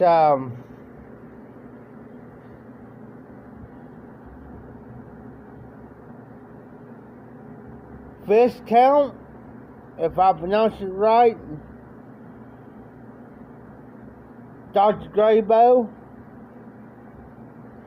Dr. Graybow right here.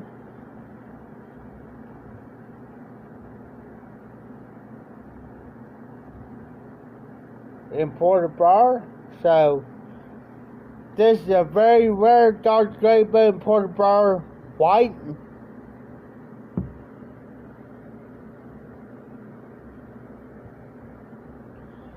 So this is in my collection. I had to fix the stem on it though. But yeah, there you go. Learn something new tonight, guys. Yeah, my hair's out of whack. Normally I shave my head about a couple times a year. And the reason why I'm scratching my head so much is I got really bad dandruff on my head. And I don't got no head lice. It's just bad dandruff. And then what happens to me during the summertime, if I had a head full of hair like this, I get real bad head sores. Comes up with real like small red bumps on my head, real bad. I had it all my life. Had it all my life. Can't help it. And the only way for me to prevent that is I gotta shave my head about 2 or 3 times a year. And I hate it. I'm due for a haircut now. I got my clippers back there, but I hate it. I don't like cutting my hair short, but I got to. Because if I don't care how many times I wash my head, wash my hair, I get real back here where I'm digging now, back in here. I get real bad head sores and everything else, man.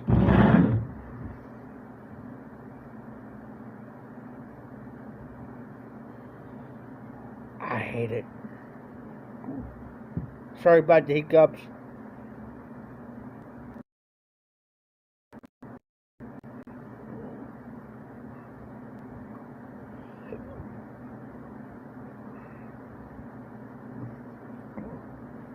I get them every time. Every time I take a chew or something, and I drink a beer with it, I get real bad hiccups. I hate it. So I'm glad you guys having a good night tonight. Like I've always said, talk about anything and everything in between. And I appreciate you guys because you guys are very respectful. You do apologize. If you feel like you offended somebody, you guys apologize. I respect that. Really do. I enjoy it. That's what I like, are you guys.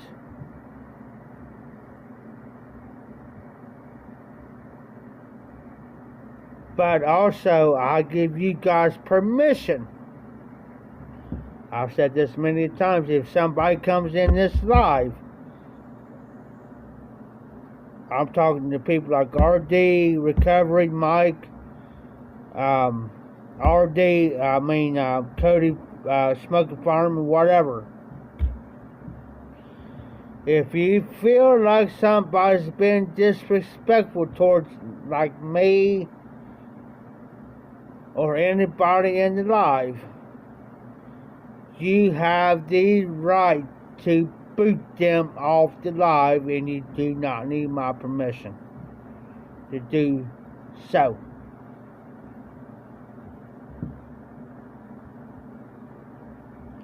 Thank you, Recovery. I always try to make it, I always try to make my lives like fun, respectable,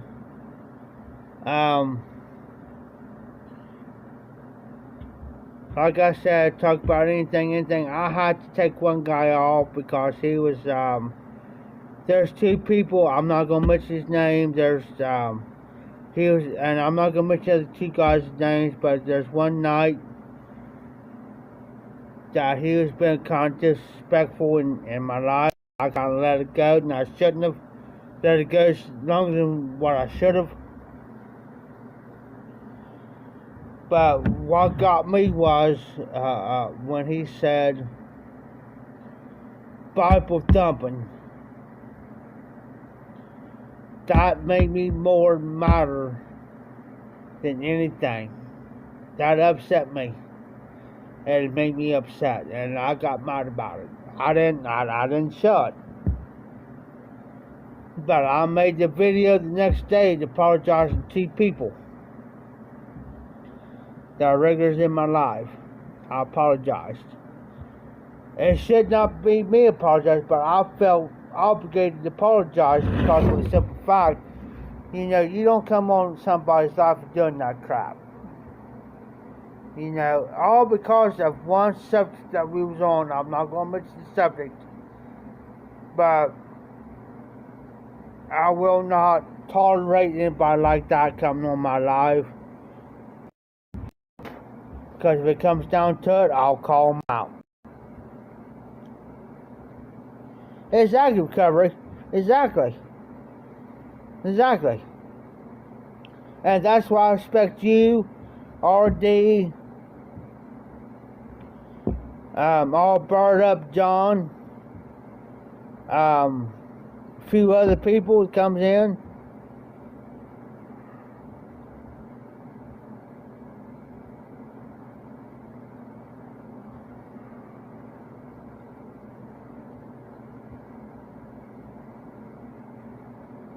Exactly, RD and Recovery. What RD's saying, I agree with RD, and RD knows what it's about. I won't bring it up, but when you disrespect my regular people that comes in my lives, my regulars, and you just jump in and you hear the tail end of what's been discussed, and then you want to act all out and act dumb and ignorant and stupid, I hate to use that word, then I'm going to have a problem.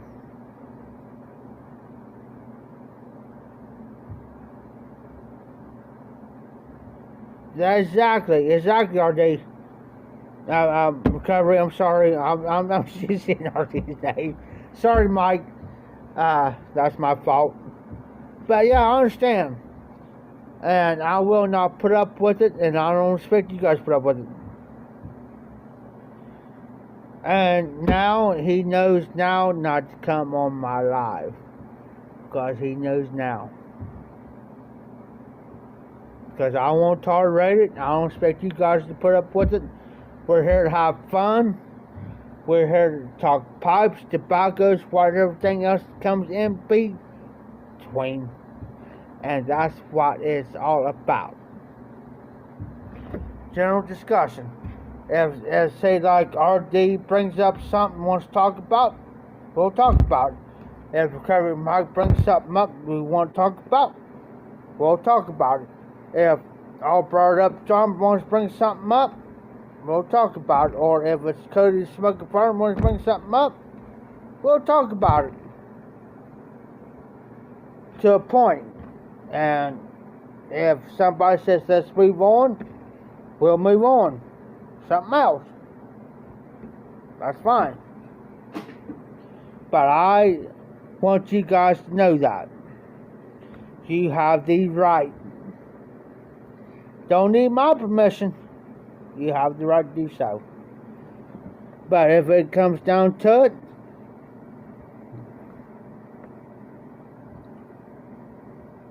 yes, Recovery. You're right, Mike.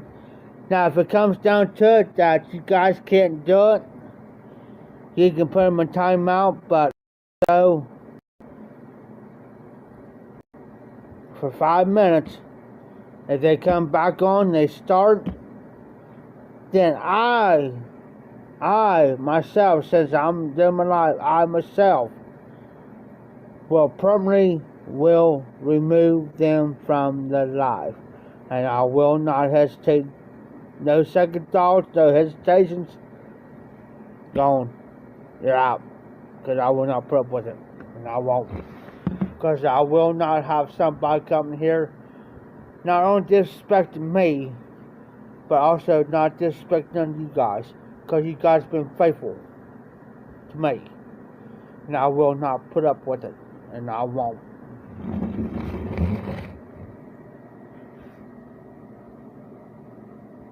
Hey, like I said before, Mike, you never, ever apologize on my channel. Never. Especially on my lives. You don't have to apologize for nothing. Like I've always said, you're entitled to your opinions, and your opinions only. You have a right to your opinion. Everybody has a right to their opinions. Everybody does. But you have your opinion, I'll have mine. But sooner or later, we're going to come to agreement. You know what I'm saying? We'll come to agreement somewhere along the line. You may have your opinion, I'll have mine, I may not agree with, but eventually we'll come to agreement, you know what I'm saying? That's right. Just like RD, just like RD. I'm going to throw RD out there. RD may come on here and he may throw something out there out of the freaking blue, because you never know what he's going to say. Never know what that RD's going to say. And I'll sit here and I'll laugh about it. It's like, okay. Because sometimes RD will say something that's like, and I'll have a train of thought, and he'll say something out of ordinary. It's like, he throws me completely off, like, where did that come from? RD. But you got to learn how to take RD, though. That's the thing. RD don't mean nothing by it, but you got to learn how to take RD. I'll run that. Yes, Trevor. Yes, Mike. Exactly. We think alike. We act alike. You know, it's like, don't come on somebody's life and act stupid and dumb. Come on. You know? That's right, RD. You're right. You're fine. Have fun. It's like Mike, it's like RD. He always makes my night sometimes, because I may be down in the dumps. You know, I may have a bad day or something, and I'll do it live, and RD will pip something out of nowhere. It's like out of nowhere, and he makes my night. Always makes my night. It's like, whoop. Okay, we good. Now it's on. You know what I mean? It's on. You know. But you got to learn with RD too. It's like, you never know what he's going to say. And you have to laugh. You know, you have to laugh about it. You can't help from laughing. You know. Just like the country gentleman. Hunter. It took country gentleman Hunter to get used to RD for a minute. It's like now, the country gentleman, he'll come on, his name is Hunter, he'll come on, and if he don't see RD, he'll ask me, where's RD? You know, where's RD? I don't know, he may be busy at work, or he may be tired, or whatever, you know, where's he at? You know, it's like I think he also makes Hunter's night go pretty smooth too, you know what I mean? You know, because you never know what's going to happen, I'm telling you.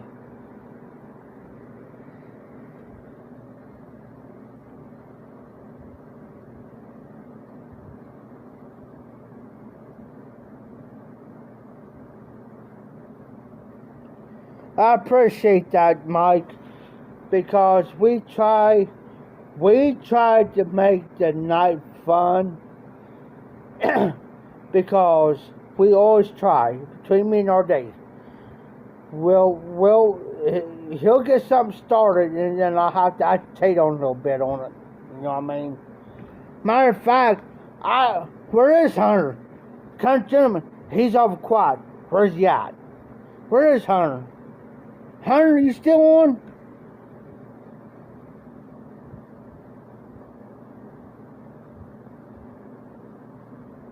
You know, we try to do what we can, and Mike, let me tell you something. When I first started my lives and RD came on, and I'm going to brag on RD. RD's been with me besides, and Todd, little Piper Todd. He used to be little Fat Morgan, but nice little Piper Todd. Them guys, bless them, bless them. They've been on my life ever since I started my lives, and they put up with me ever since. You know what I mean? It's like, we good. You know, we good. As long as I got this going, there is an open can, there's a closed can. As long as I got the alky going, we call it alky around here. They say, well, you're an alky. Well, it's alcohol. As long as I got the alky, we keep going. As long as I keep going, we're going to keep going.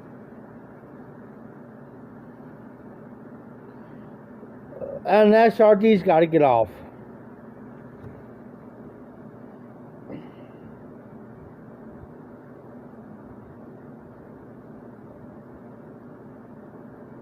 Oh, that's good, Mike. That's awesome. And I'll tell you the reason why. Now, my normal live's on Sunday nights at 11. And the old iron lever, there it is. The old iron lever. But Mike, let me say something. My normal lives are 11 o'clock on Sunday nights. But usually through Mondays, Wednesdays, Thursdays, and Sundays, I normally keep it live late nights for the simple fact is this.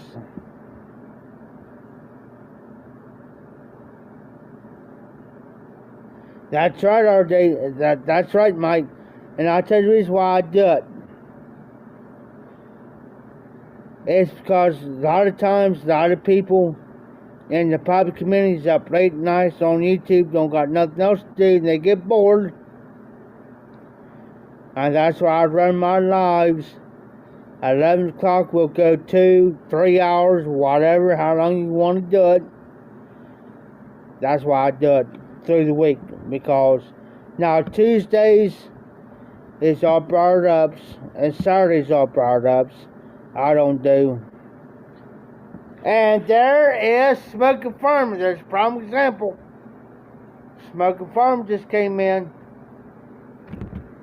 There's a prime example. You get bored, come on live. There's a prime example. Now Tuesdays and Saturdays is John's. All brought up 11 o'clock. Over at Pipe Martin's is on Friday nights, which I will not do live tomorrow night. He goes about 9:30 at night. Runs whenever. Martin. And there's the man of the hour. You are correct. Wednesday nights I don't do it because of the Nashville Mafia. They usually run about a 2-hour, sometimes 3-hour show. Cody, I still got a half pipe left here. This is the Vought. I stopped to think, guys. My brain. With some Amphora Virginia blend in that. It may look big, but it's not. If I fold it up, I'll show you how much I got. That's how much I got left of it. This is courtesy of Pipe Main Dam.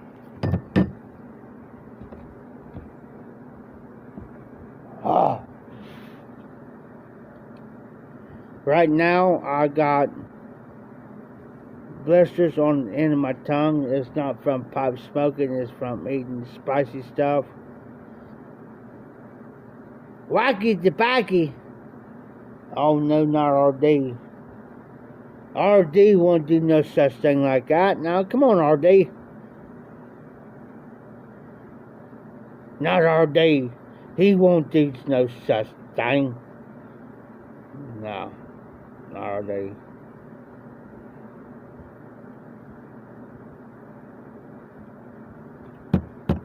Hey, Cody, I had that blend before. That's a pretty good daggone blend, by the way. We still going? Got one here. Full can here. So we still going. I'll go until I can't go no more. And I bought 6 of these. So I drink this, drink out, and drink this from here. I'm down to 1. Down to 1 beer. That's scary. It scares me. Shh. Don't tell nobody. I might be a heathen. Haunted bookshop. Matter of fact, I got some back there. I just got done mixing. Mike, I just got done mixing 50% haunted bookshop with 50% powder cake. I'm gonna let it sit for about a month, if that, if I'm lucky. Haunted powder ship.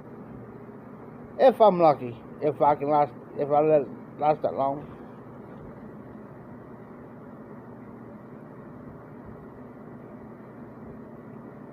Yes, sir, RD.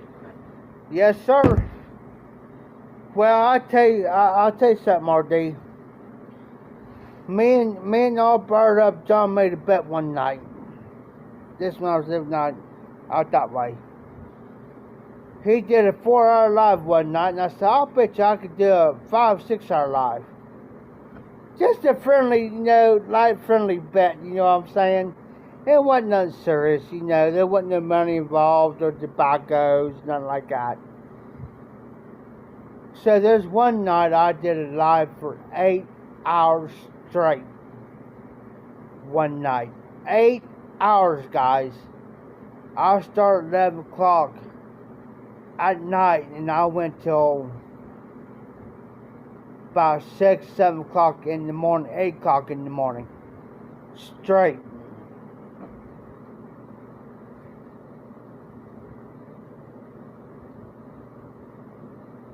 Need a 24-hour one?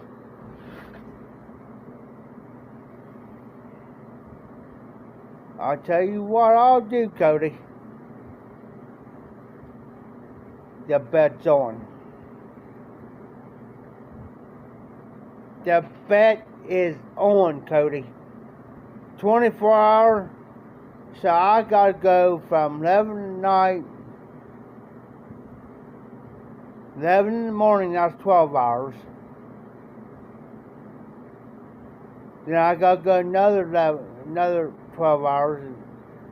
So I gotta go from 11 in the morning till 11 at night. You're on. You're on. Can I make it happen? Yes, I can make it happen. I have done an 8-hour one. Let's go 24, shall we?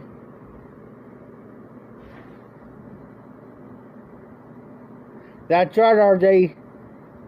As long as I got this,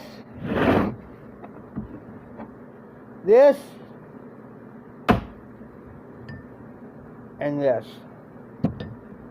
we good. We can do it. Let's make it happen. Let's make it happen, guys.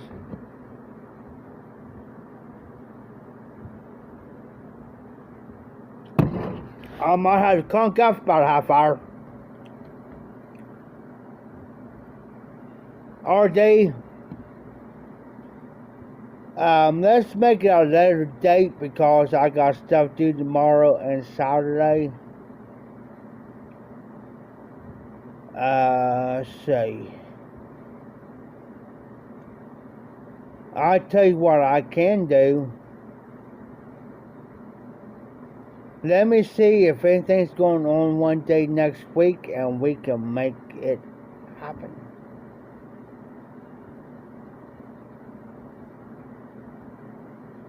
Let's make it happen one day next week.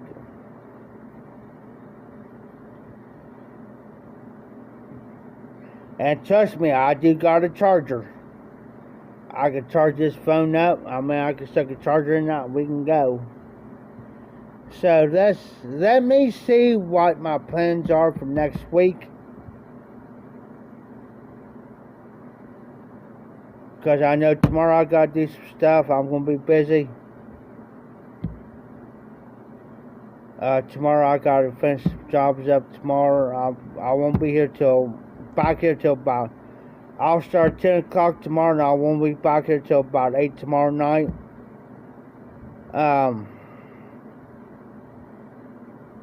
Saturday I got to do some stuff. So Monday, I can't do it Monday because we're having the live Facebook auction here Monday. So what I'll do, I'll make an announcement. This upcoming week, listen guys, I'll make a regular video. I'll make a regular video this coming week. Look for it. And I will make it happen. And there is Patrick. Patrick, since you're coming in, we're going to inform you what's going to happen. Now I want you to listen very carefully, Patrick. We are going to make one day next week, look for a regular video. We're going to make this happen. And we're going to attempt it. Now we are going to do a 24-hour live.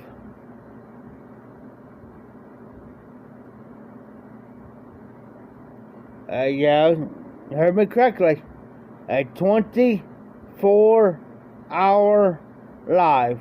And we're going to attempt it and we're going to make it happen. It's going to be crazy. It's going to be a long night, long day, and a long night. And we're going to make it happen.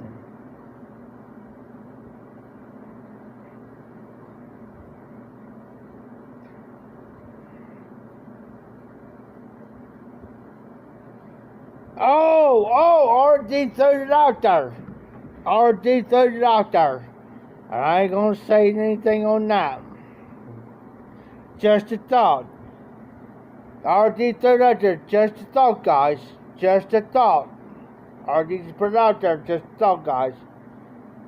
Those that cannot hang for a 24-hour live has to donate backy. Just thought.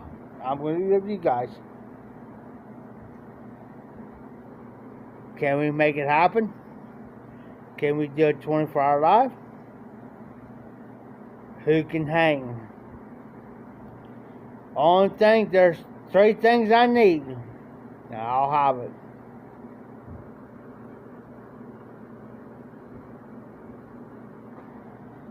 There's 3 things I'm going to have. This here.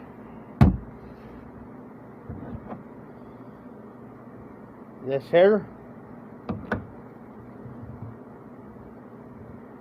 And this here. I got to pull out at least 3-4 pipes. Maybe my personal, some of my pipe tobacco. But we'll see.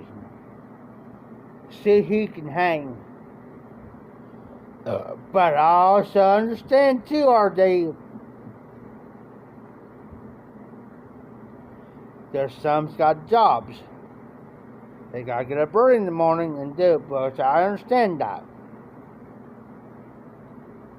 Totally understand. But RD, we're gonna see. Am I crazy enough to do it? Am I crazy enough to do it, guys? I'll leave it up to you to see if I'm crazy enough to do it. I got all the time in the world if I ain't doing nothing.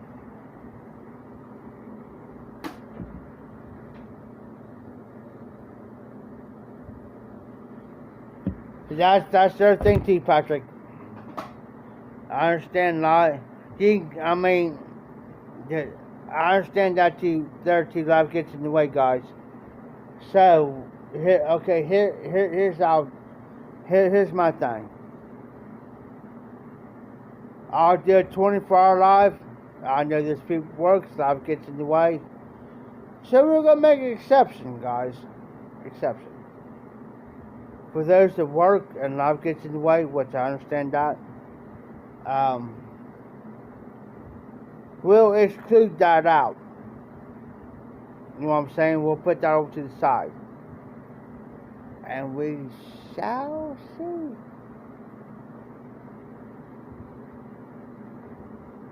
Okay, RD, I'll let you know. But can your High Sweet Memphis Mafia do it?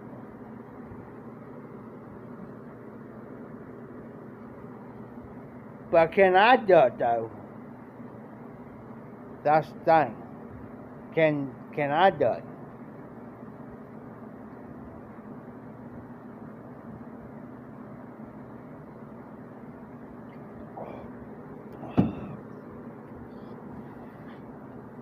What I'll do when I do my excuse me. Oh. What I'll do is when I make my regular video,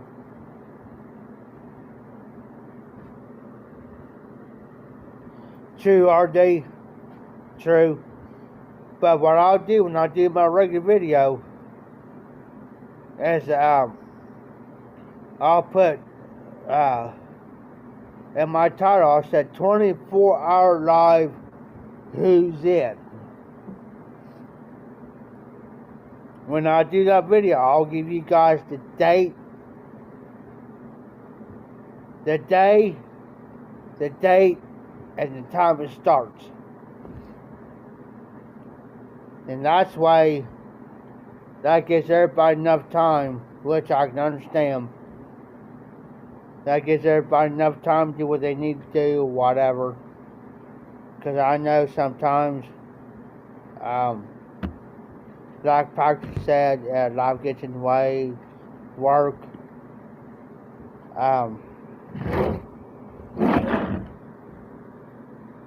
So I will make ahead of time and see what everybody's schedule is, whatever, and we'll go from there.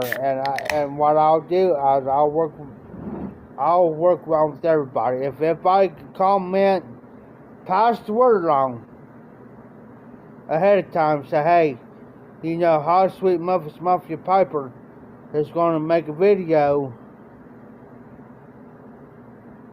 You know, yeah, I could do it. I could do it on the weekend, maybe Saturday. You know, I can probably do it after Martin's live. Not tomorrow night, after Over Pop's live, but maybe the following Friday. I'll message Martin from Over Pop, see what he's going to do. But I'll make a regular video. But pass the word along, guys, because there's going to be a long haul. So that means I'll probably have to get a 30-pack, then some, and we're going to have a live. And that means in the live, anything can go in the live. But the rules still apply for us being disrespectful towards me or anybody else. Those rules still apply. And we shall see what happens.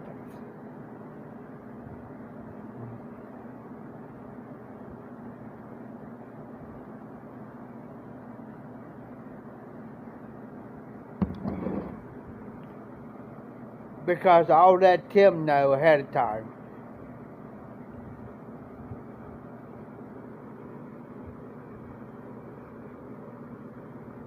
Yes, sir, D. It, like RD said, and I'm glad RD said that way. RD says it's free for all with respect. It's a free for all. And I'll let Tim know ahead of time what I'm planning on doing. And he will respect me for that.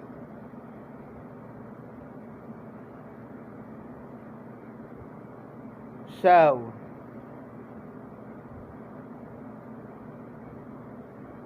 I might be on this phone here because this phone here is sensitive for Wi-Fi. I got my other phone that I can take anywhere, using my data. So you guys might go for a ride along. You guys may go for outside. You guys may be in here. Excuse me, you may be in the back.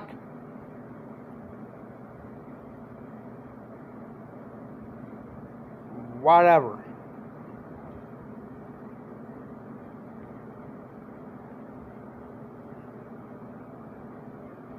How many here?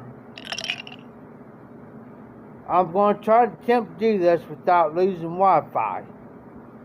How many here has seen a 1965 Ford Mustang with original parts? I'm going to attempt it. Attempt to show. I've showed this car many a times.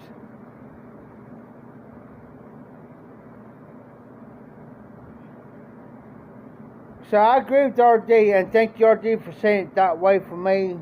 I appreciate that, because sometimes I have trouble with putting in the words I got sometimes. So I appreciate that. It's a free for all with respect.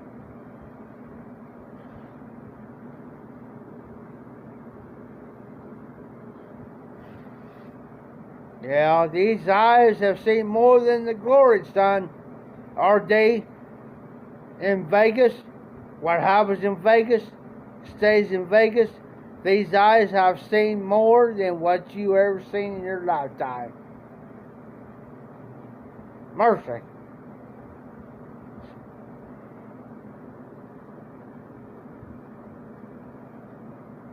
RD, I'll give guys a prime example. And yes, I can talk about it. And yes, I do got on my other phone, but I cannot show you because I know I'll get a copyright strike. I cannot physically show you. But there's women in Vegas on the strip where I was at. Okay? They could show everything here in all their glory.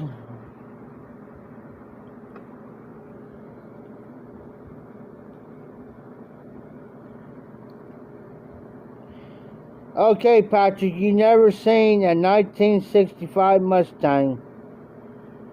And I've seen it, but I've seen a split rear window Corvette.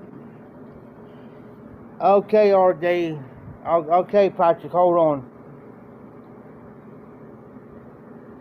You're going to see a boxer in just a second.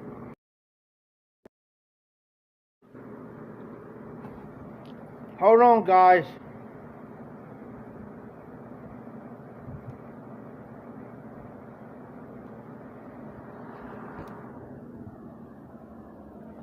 Patrick, you are going to see a 1965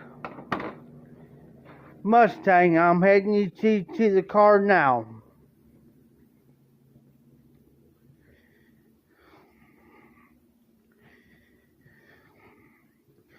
I'm just hoping my internet holds up, guys. Yeah, there's my mower. There's my rider by Patrick. There's the 1965 Mustang with the original hubcaps. I'm going to show you the original hubcaps. Check out this engine. All new. Most engines original. Right here. Original headers. This all new because you had to put all new parts on here. All new spark plugs. Let me stand back. Let me stand back. There is the 1965 Ford Mustang. Yeah, the boot end is off because I'm going to help him restore it.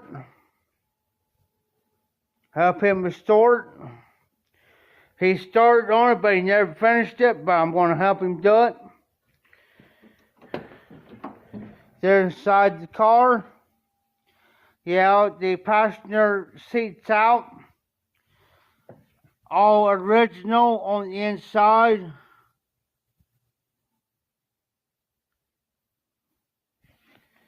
And I will show you the rear end. I'm sorry about the line back here, guys. All original parts. He had to take a few things out on the rear end. But this is a 1965 Ford Mustang. I'm going to show you the passenger side of the car. Well, the driver's side. There is the original steering wheel with the original Mustang. Original seats. All original, guys. Original panels.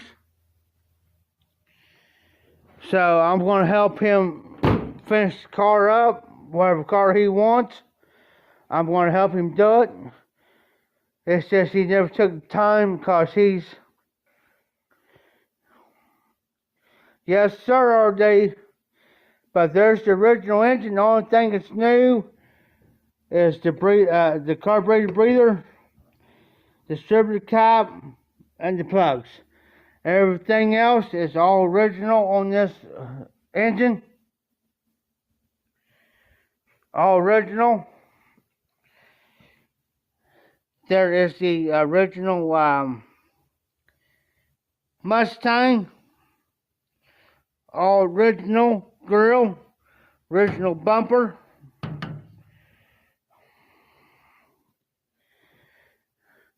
So I'm going to help him restore this car. I've done cars like this in the past.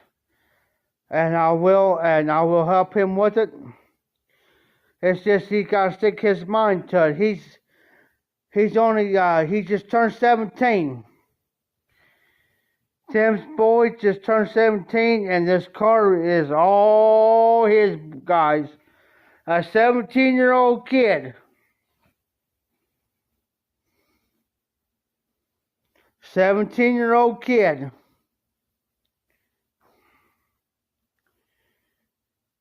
This is all his car. I could probably have this car done. If I didn't have anything else to do, guys, I'll have this car done within a week. Well, actually 2 weeks of doing everything rightly, properly. That's just extra parts. But yeah, I could do everything within 2 weeks or more. But yeah, there's my mower. That's a Craftsman. It is a 20 horse feed twin. That's all mine. I'm going to place a seat on it. I hate to place a seat on that. It's the original seat. It's a Craftsman. But as you can tell, there's thing marks to it. It does mow and cut. It's got just the valves on it though, but there you go, ladies and gentlemen. There's a 1965 Ford Mustang, y'all. Original hubcaps, hubs, the original tires, and everything on that car. You'll never see anything like that. But like I said, he wants to make a different color. So I'm going to try to do what I can.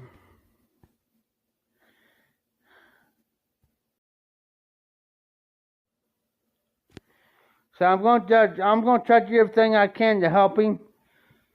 I'm going to talk to him this coming week. Well, when he comes in tomorrow or whatever. I'm going to talk to him and see what I can do to help him. What needs to be done on the car. And we'll go from there. I have redone a 1969 Dodge Dart.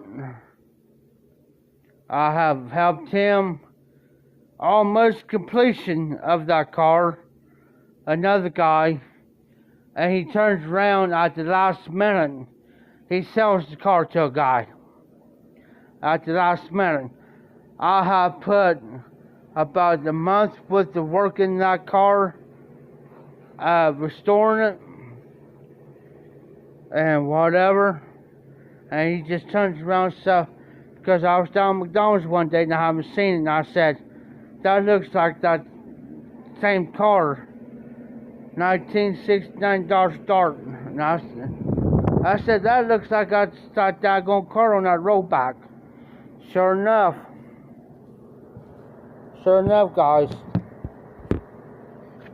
I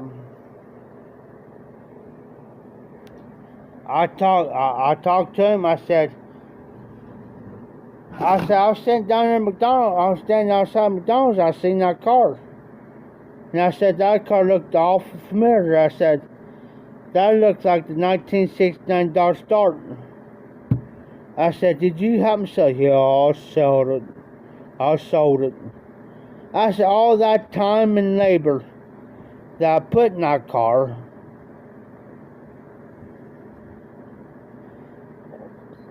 sanding it, getting it ready for freaking painting. Right? The only thing it needs to be done is painted. That was it. Winds up selling it. All that time, it took me about 3.5 weeks to get that car ready. All that time, I'm doing work for him, and then nighttime from like 10 o'clock at night till about 3, 4, 5 o'clock about 5 o'clock in the morning, working on this car to getting it ready. All that time. Sells it. I was mad.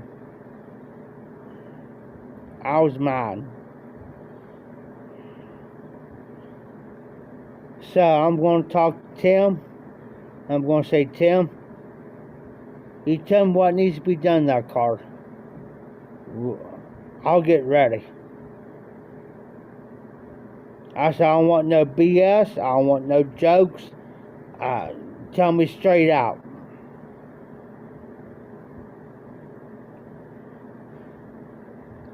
Alright, do you understand? Totally understand. I had to apologize. I told her 5 o'clock comes in the freaking morning. I don't know what time this here is. 12:55 here. I just got enough battery left to finish this beer off, and I gotta get off because 10 o'clock comes off early in the morning. I had to call the guy I'm working with. I had to call him this morning because he said, I'll be out here at 10, and then here it is going on 15 after, 20 after 10. So I called him. I said, hey, what's going on? I'll be out there to get you. And I know he's just waking up. Now, I've been up since 9 o'clock this morning, guys.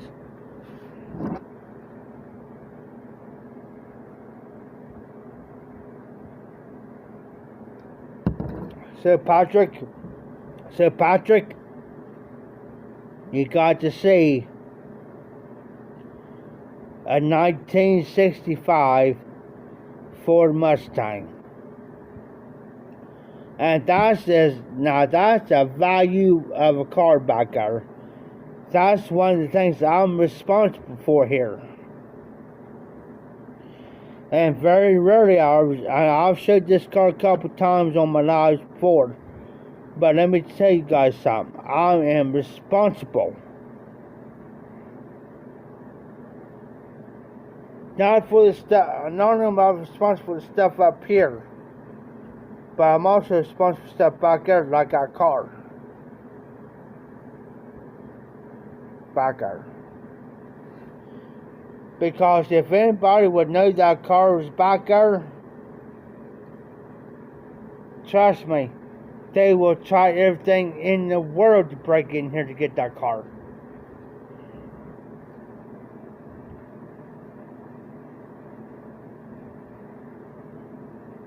West Coast Customs. I'll check them out, Patrick. Because, see, that's the type of stuff I deal with. I've dealt with this type of stuff all my life. Restoring, getting him ready. And see, right now, he's 17 years old. Bless his heart. He's trying. Now, I gotta give the boy credit. He is trying. But you have to keep at it. You know what I'm saying? When you start working on a car like that, you got to keep at it. That car's been sitting back over a year and a half now, and that's as far as he's got on the car.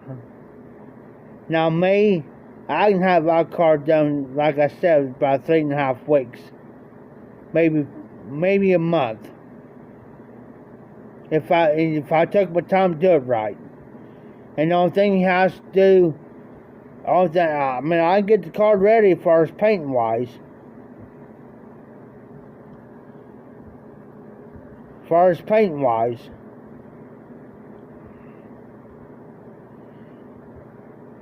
But if I do it, he knows.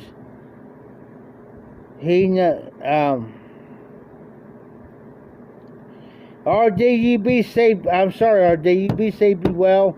Have a great Friday. Hopefully, maybe after Martin's live tomorrow night, over a pipe, I might go live. It all depends on what Martin's done. Sorry, RD.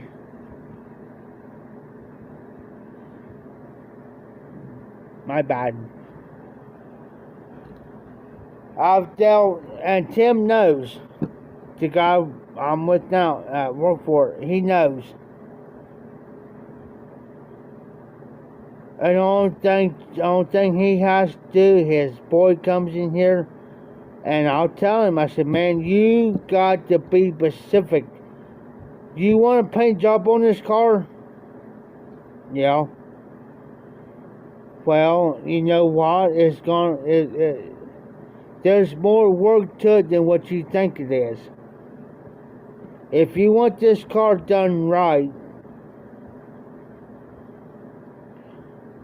just put it in my hands.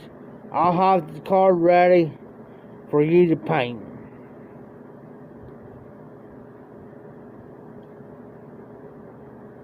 No questions asked. Because I have to be kind of strict with him because he gets sidetracked. And like I told him, I said, dude, you can have this car done within a month. Within a month if you do it right.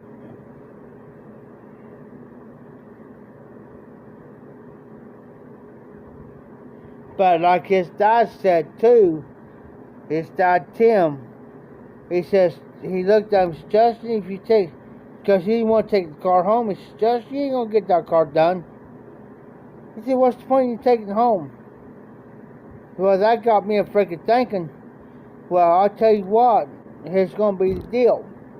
I'm going to talk to Tim. I said, Tim, here's going to be the deal. I'll start working on that car. Getting it ready. You know, he's got everything else ready. Excuse me. Now, if he wants the paint job or not, you let me do what I got to do. You know I've done this type of work before. Many times.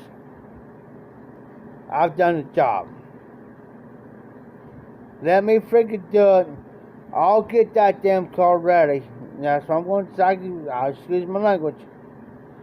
I'll tell him I'll get that damn car ready. And the only thing he's got to do is put the primer on. Got to do the primer first. And let it freaking dry. Then you do the freaking paint job. Now, if you don't know how to do the paint job, I'll do the paint job. Don't know how to put the primer on, I'll do the primer job and the paint job on that car.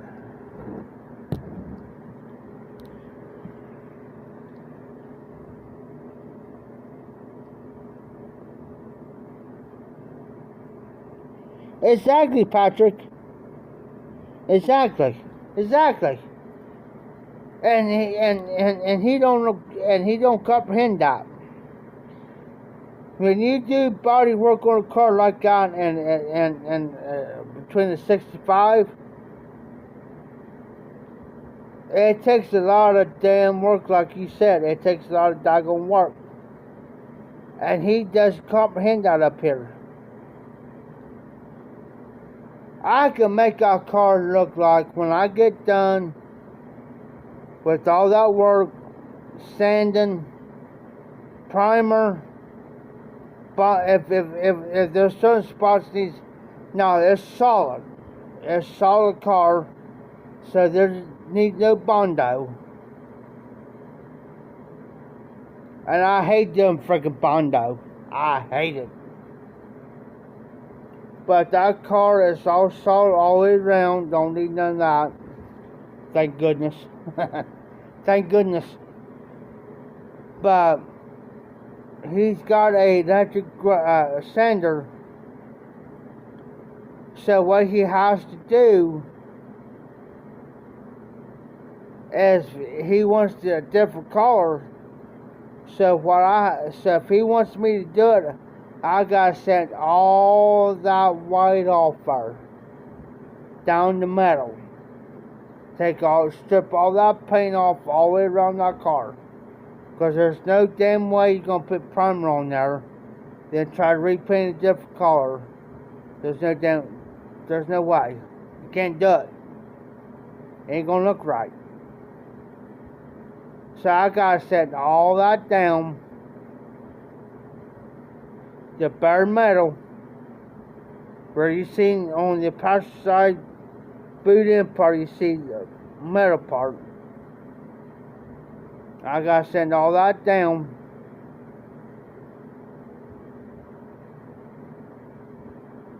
That there, for me to do a car like that, sand it down, it'll take me anywhere from 5 to 6 hours. And for his hood to be off, the boot end off, that's a no-no.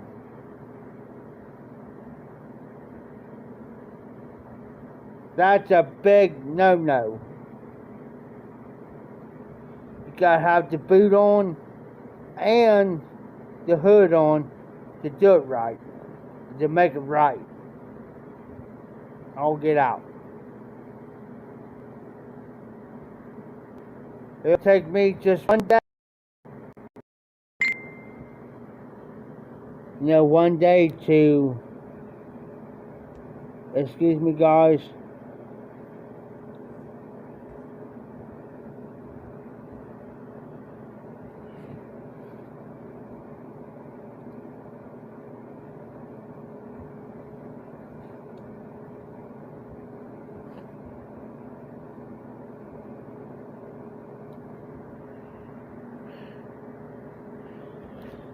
on for a minute, guys.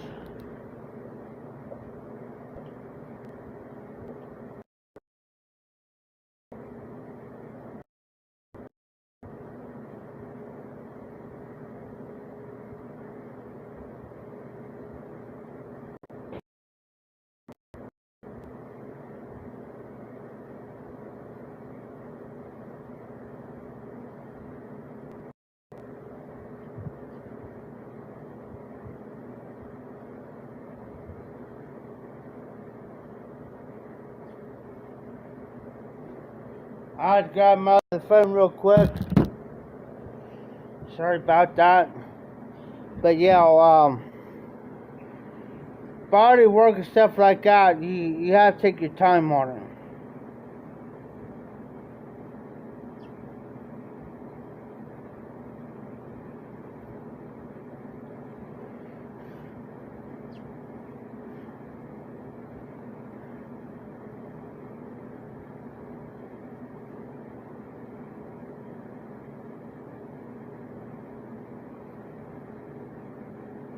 Well, I had a message, but apparently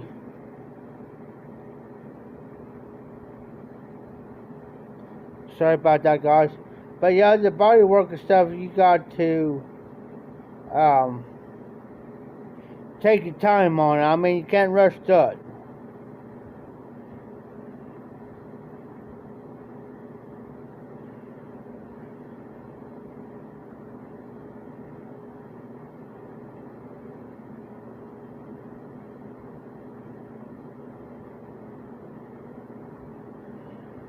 And I mean, you gotta take your time on it, guys. I've done cars, I've done tractors. It's like my mower back there. You gotta see my mower. If I want to redo that mower, it takes time to do it. No rush into it. I just waxed the hood on the mower. Prime example. I just got done waxing the hood. That ain't including the rest of it. Including the tires, plus greasing it up, plus doing this other stuff to the mower. So it may take me a couple hours on the mower. Couple hours. Because I want everything done right.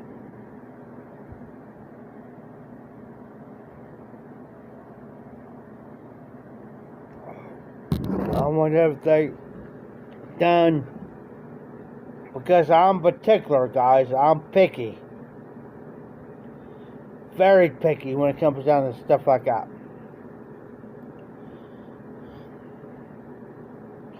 I had somebody here the other day. Well, not here the other day, here about a month ago. Prime example. Well, Jeff, why don't you just take your wheels on your mower and paint it green as your trailer tires are green? I said, no. No. When that cross mower came out, it came out with white rims. That's the way they're going to stay. No question asked. Tim begged me not to break my motor out here. So I want to see how it cuts. I want to see how it cuts. I said, no. I'm not doing them. Going to do it on my time. And I said, that's the reason why I put the motor back there, is because for the simple fact is you're not going to get on my motor every damn time you think about it. Excuse my language. But that's what I told him. I said, you ain't going to get on that motor. You're just itching to freaking mow because you got 3 or 4 motors down and you want to use mine. Ain't going to happen. I'm sorry.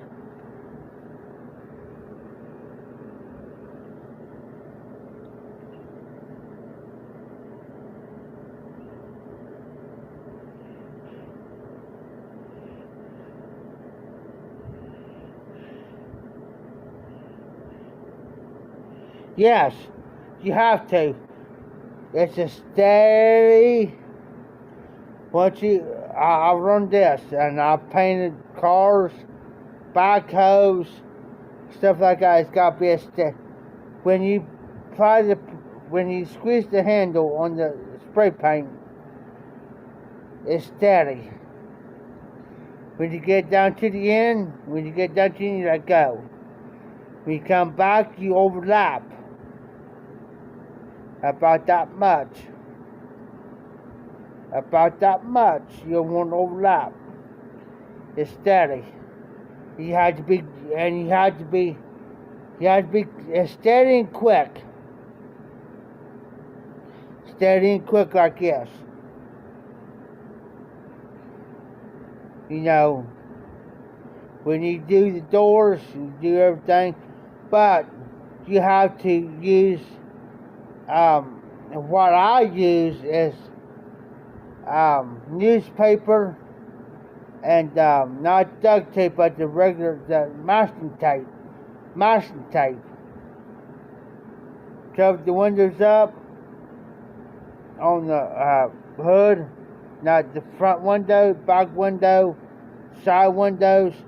You use what we use, old newspaper and masking tape.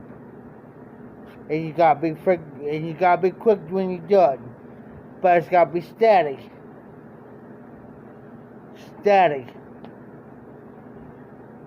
And see, that's what thing Tim don't understand about me is I know how to do it. And now he's learning now that, okay, Jeff knows what he's doing. He's smarter than I think he is. Why?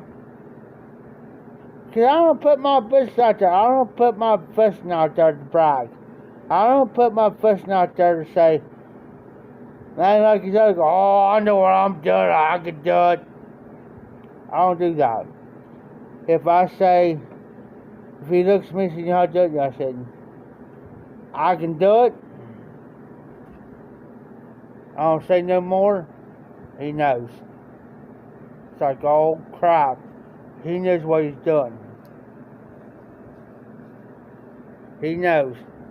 I've done tricks to trade more times. See, that's one thing about Tim. He don't know what I know. That's the thing. I could do more stuff than what he thinks I know how to do it. Trust me. I just don't throw it out there. I don't throw my trades out there like that. I don't. And that's scary.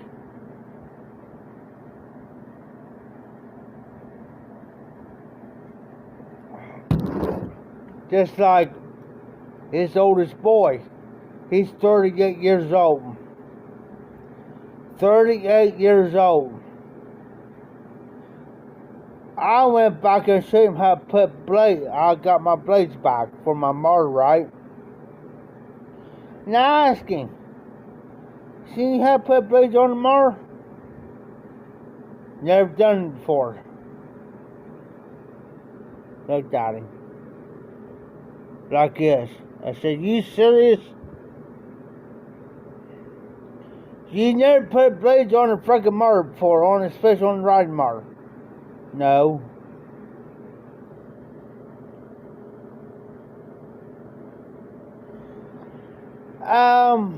Patrick, I really don't know at the moment. The only thing I don't know at the moment, but the only thing I don't like what he's got on the car, he put in on the headlights, it's not the original headlights. He's got this, it's like halogen lights, but they're blue for the headlights. Blue. That's not the original, son. What are you trying to do? You're trying to make a car, you're trying to take a car from a 1965, and what are you trying to do? Trying to upgrade to a newer car? No, you don't do that dumb shit.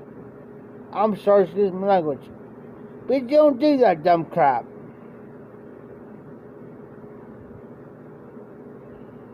You don't put in blue headlights on a 1965 Ford Mustang is a classic car. You don't do that. But he's going for like, if I may be wrong, Patrick, but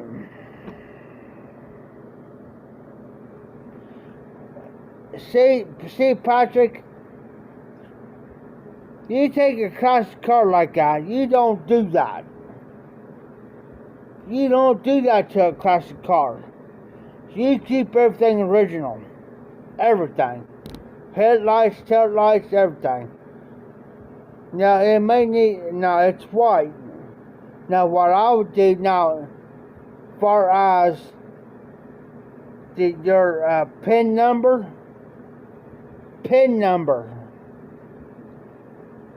on that car, there's a PIN number on the driver's side window. It's down there. On the title, it'll tell you it's supposed to be white, like our car is right now. White.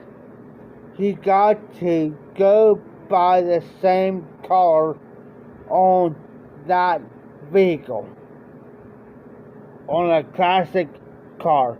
I know this for a fact because I've done it before. Because if you change the color on that car back there, that means you gotta get a whole new freaking PIN number, and you got to change the freaking title on it. I'm telling you.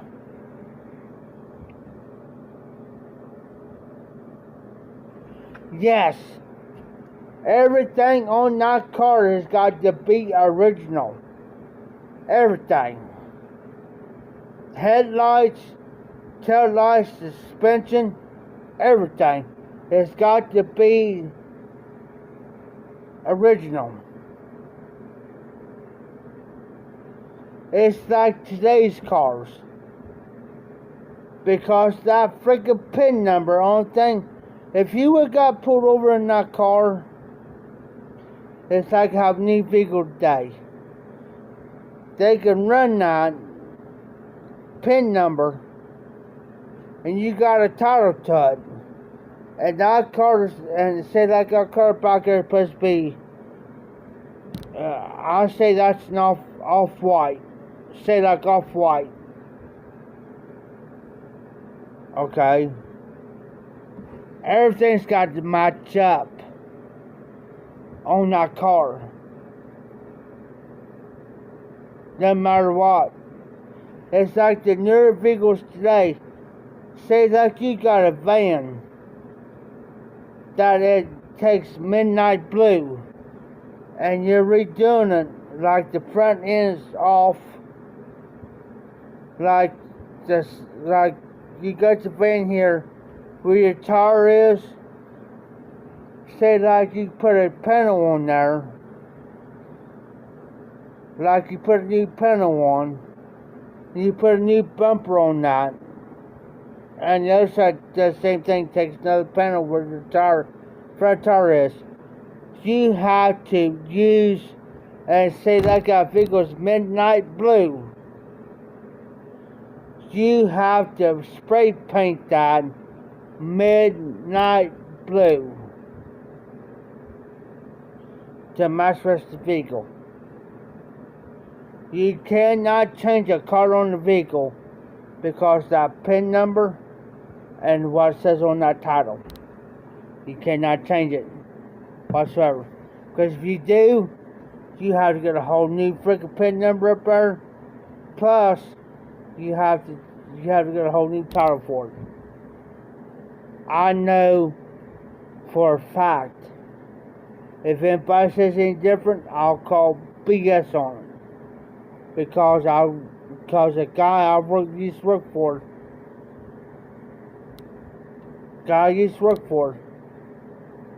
you have to match that up. If you get new panels on it, like you can match that up.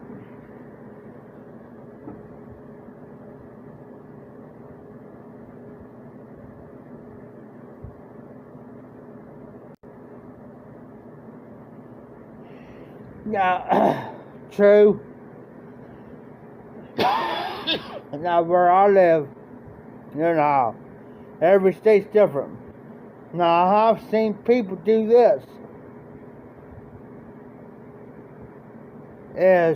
Especially on trucks. Not cars, but trucks.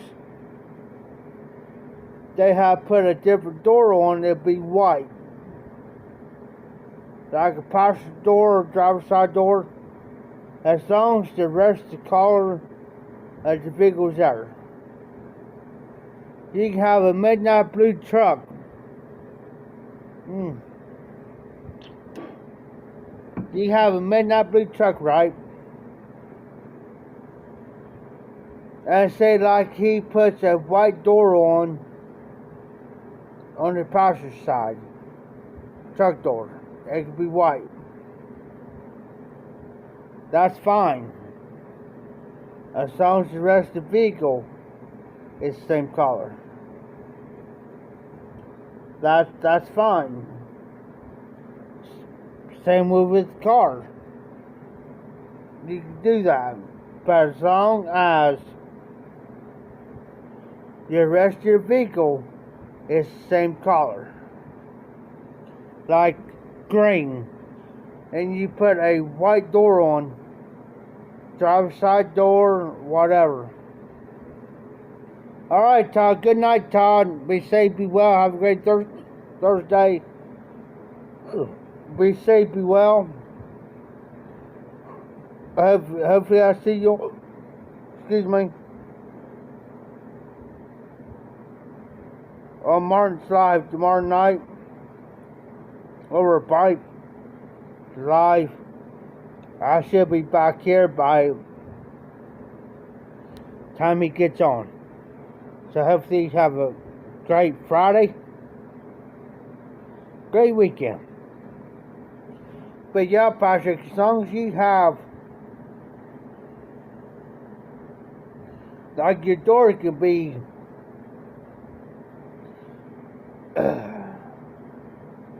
hold on.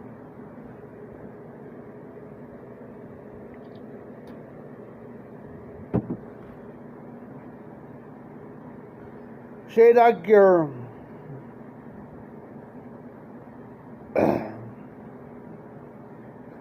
driver's side door is white.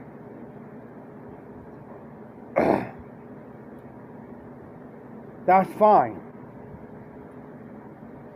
But your rig vehicle's got to be same color. Now,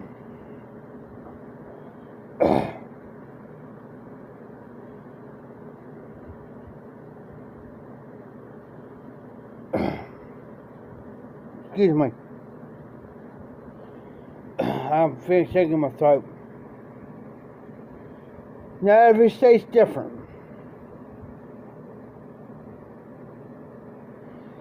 Every state's different. Now here, I've seen it to where on a truck bed, I've seen it, the truck beds be different. Like different color. Alright. Alright, Patrick, you have a good night. Thanks for coming in. Hopefully I can be on Martin's Live tomorrow night. I should be back here.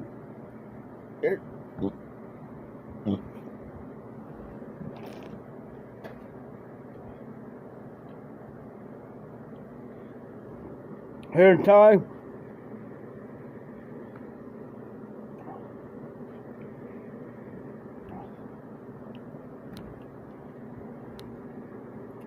So have a great night. Be safe, be well. I shall see you on Martin side tomorrow night.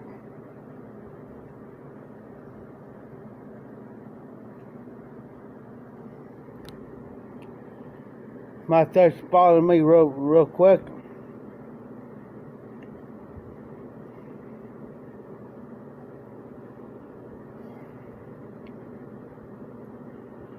So I should see you on March live tomorrow. Sorry about that, guys. My throat's been bothering me.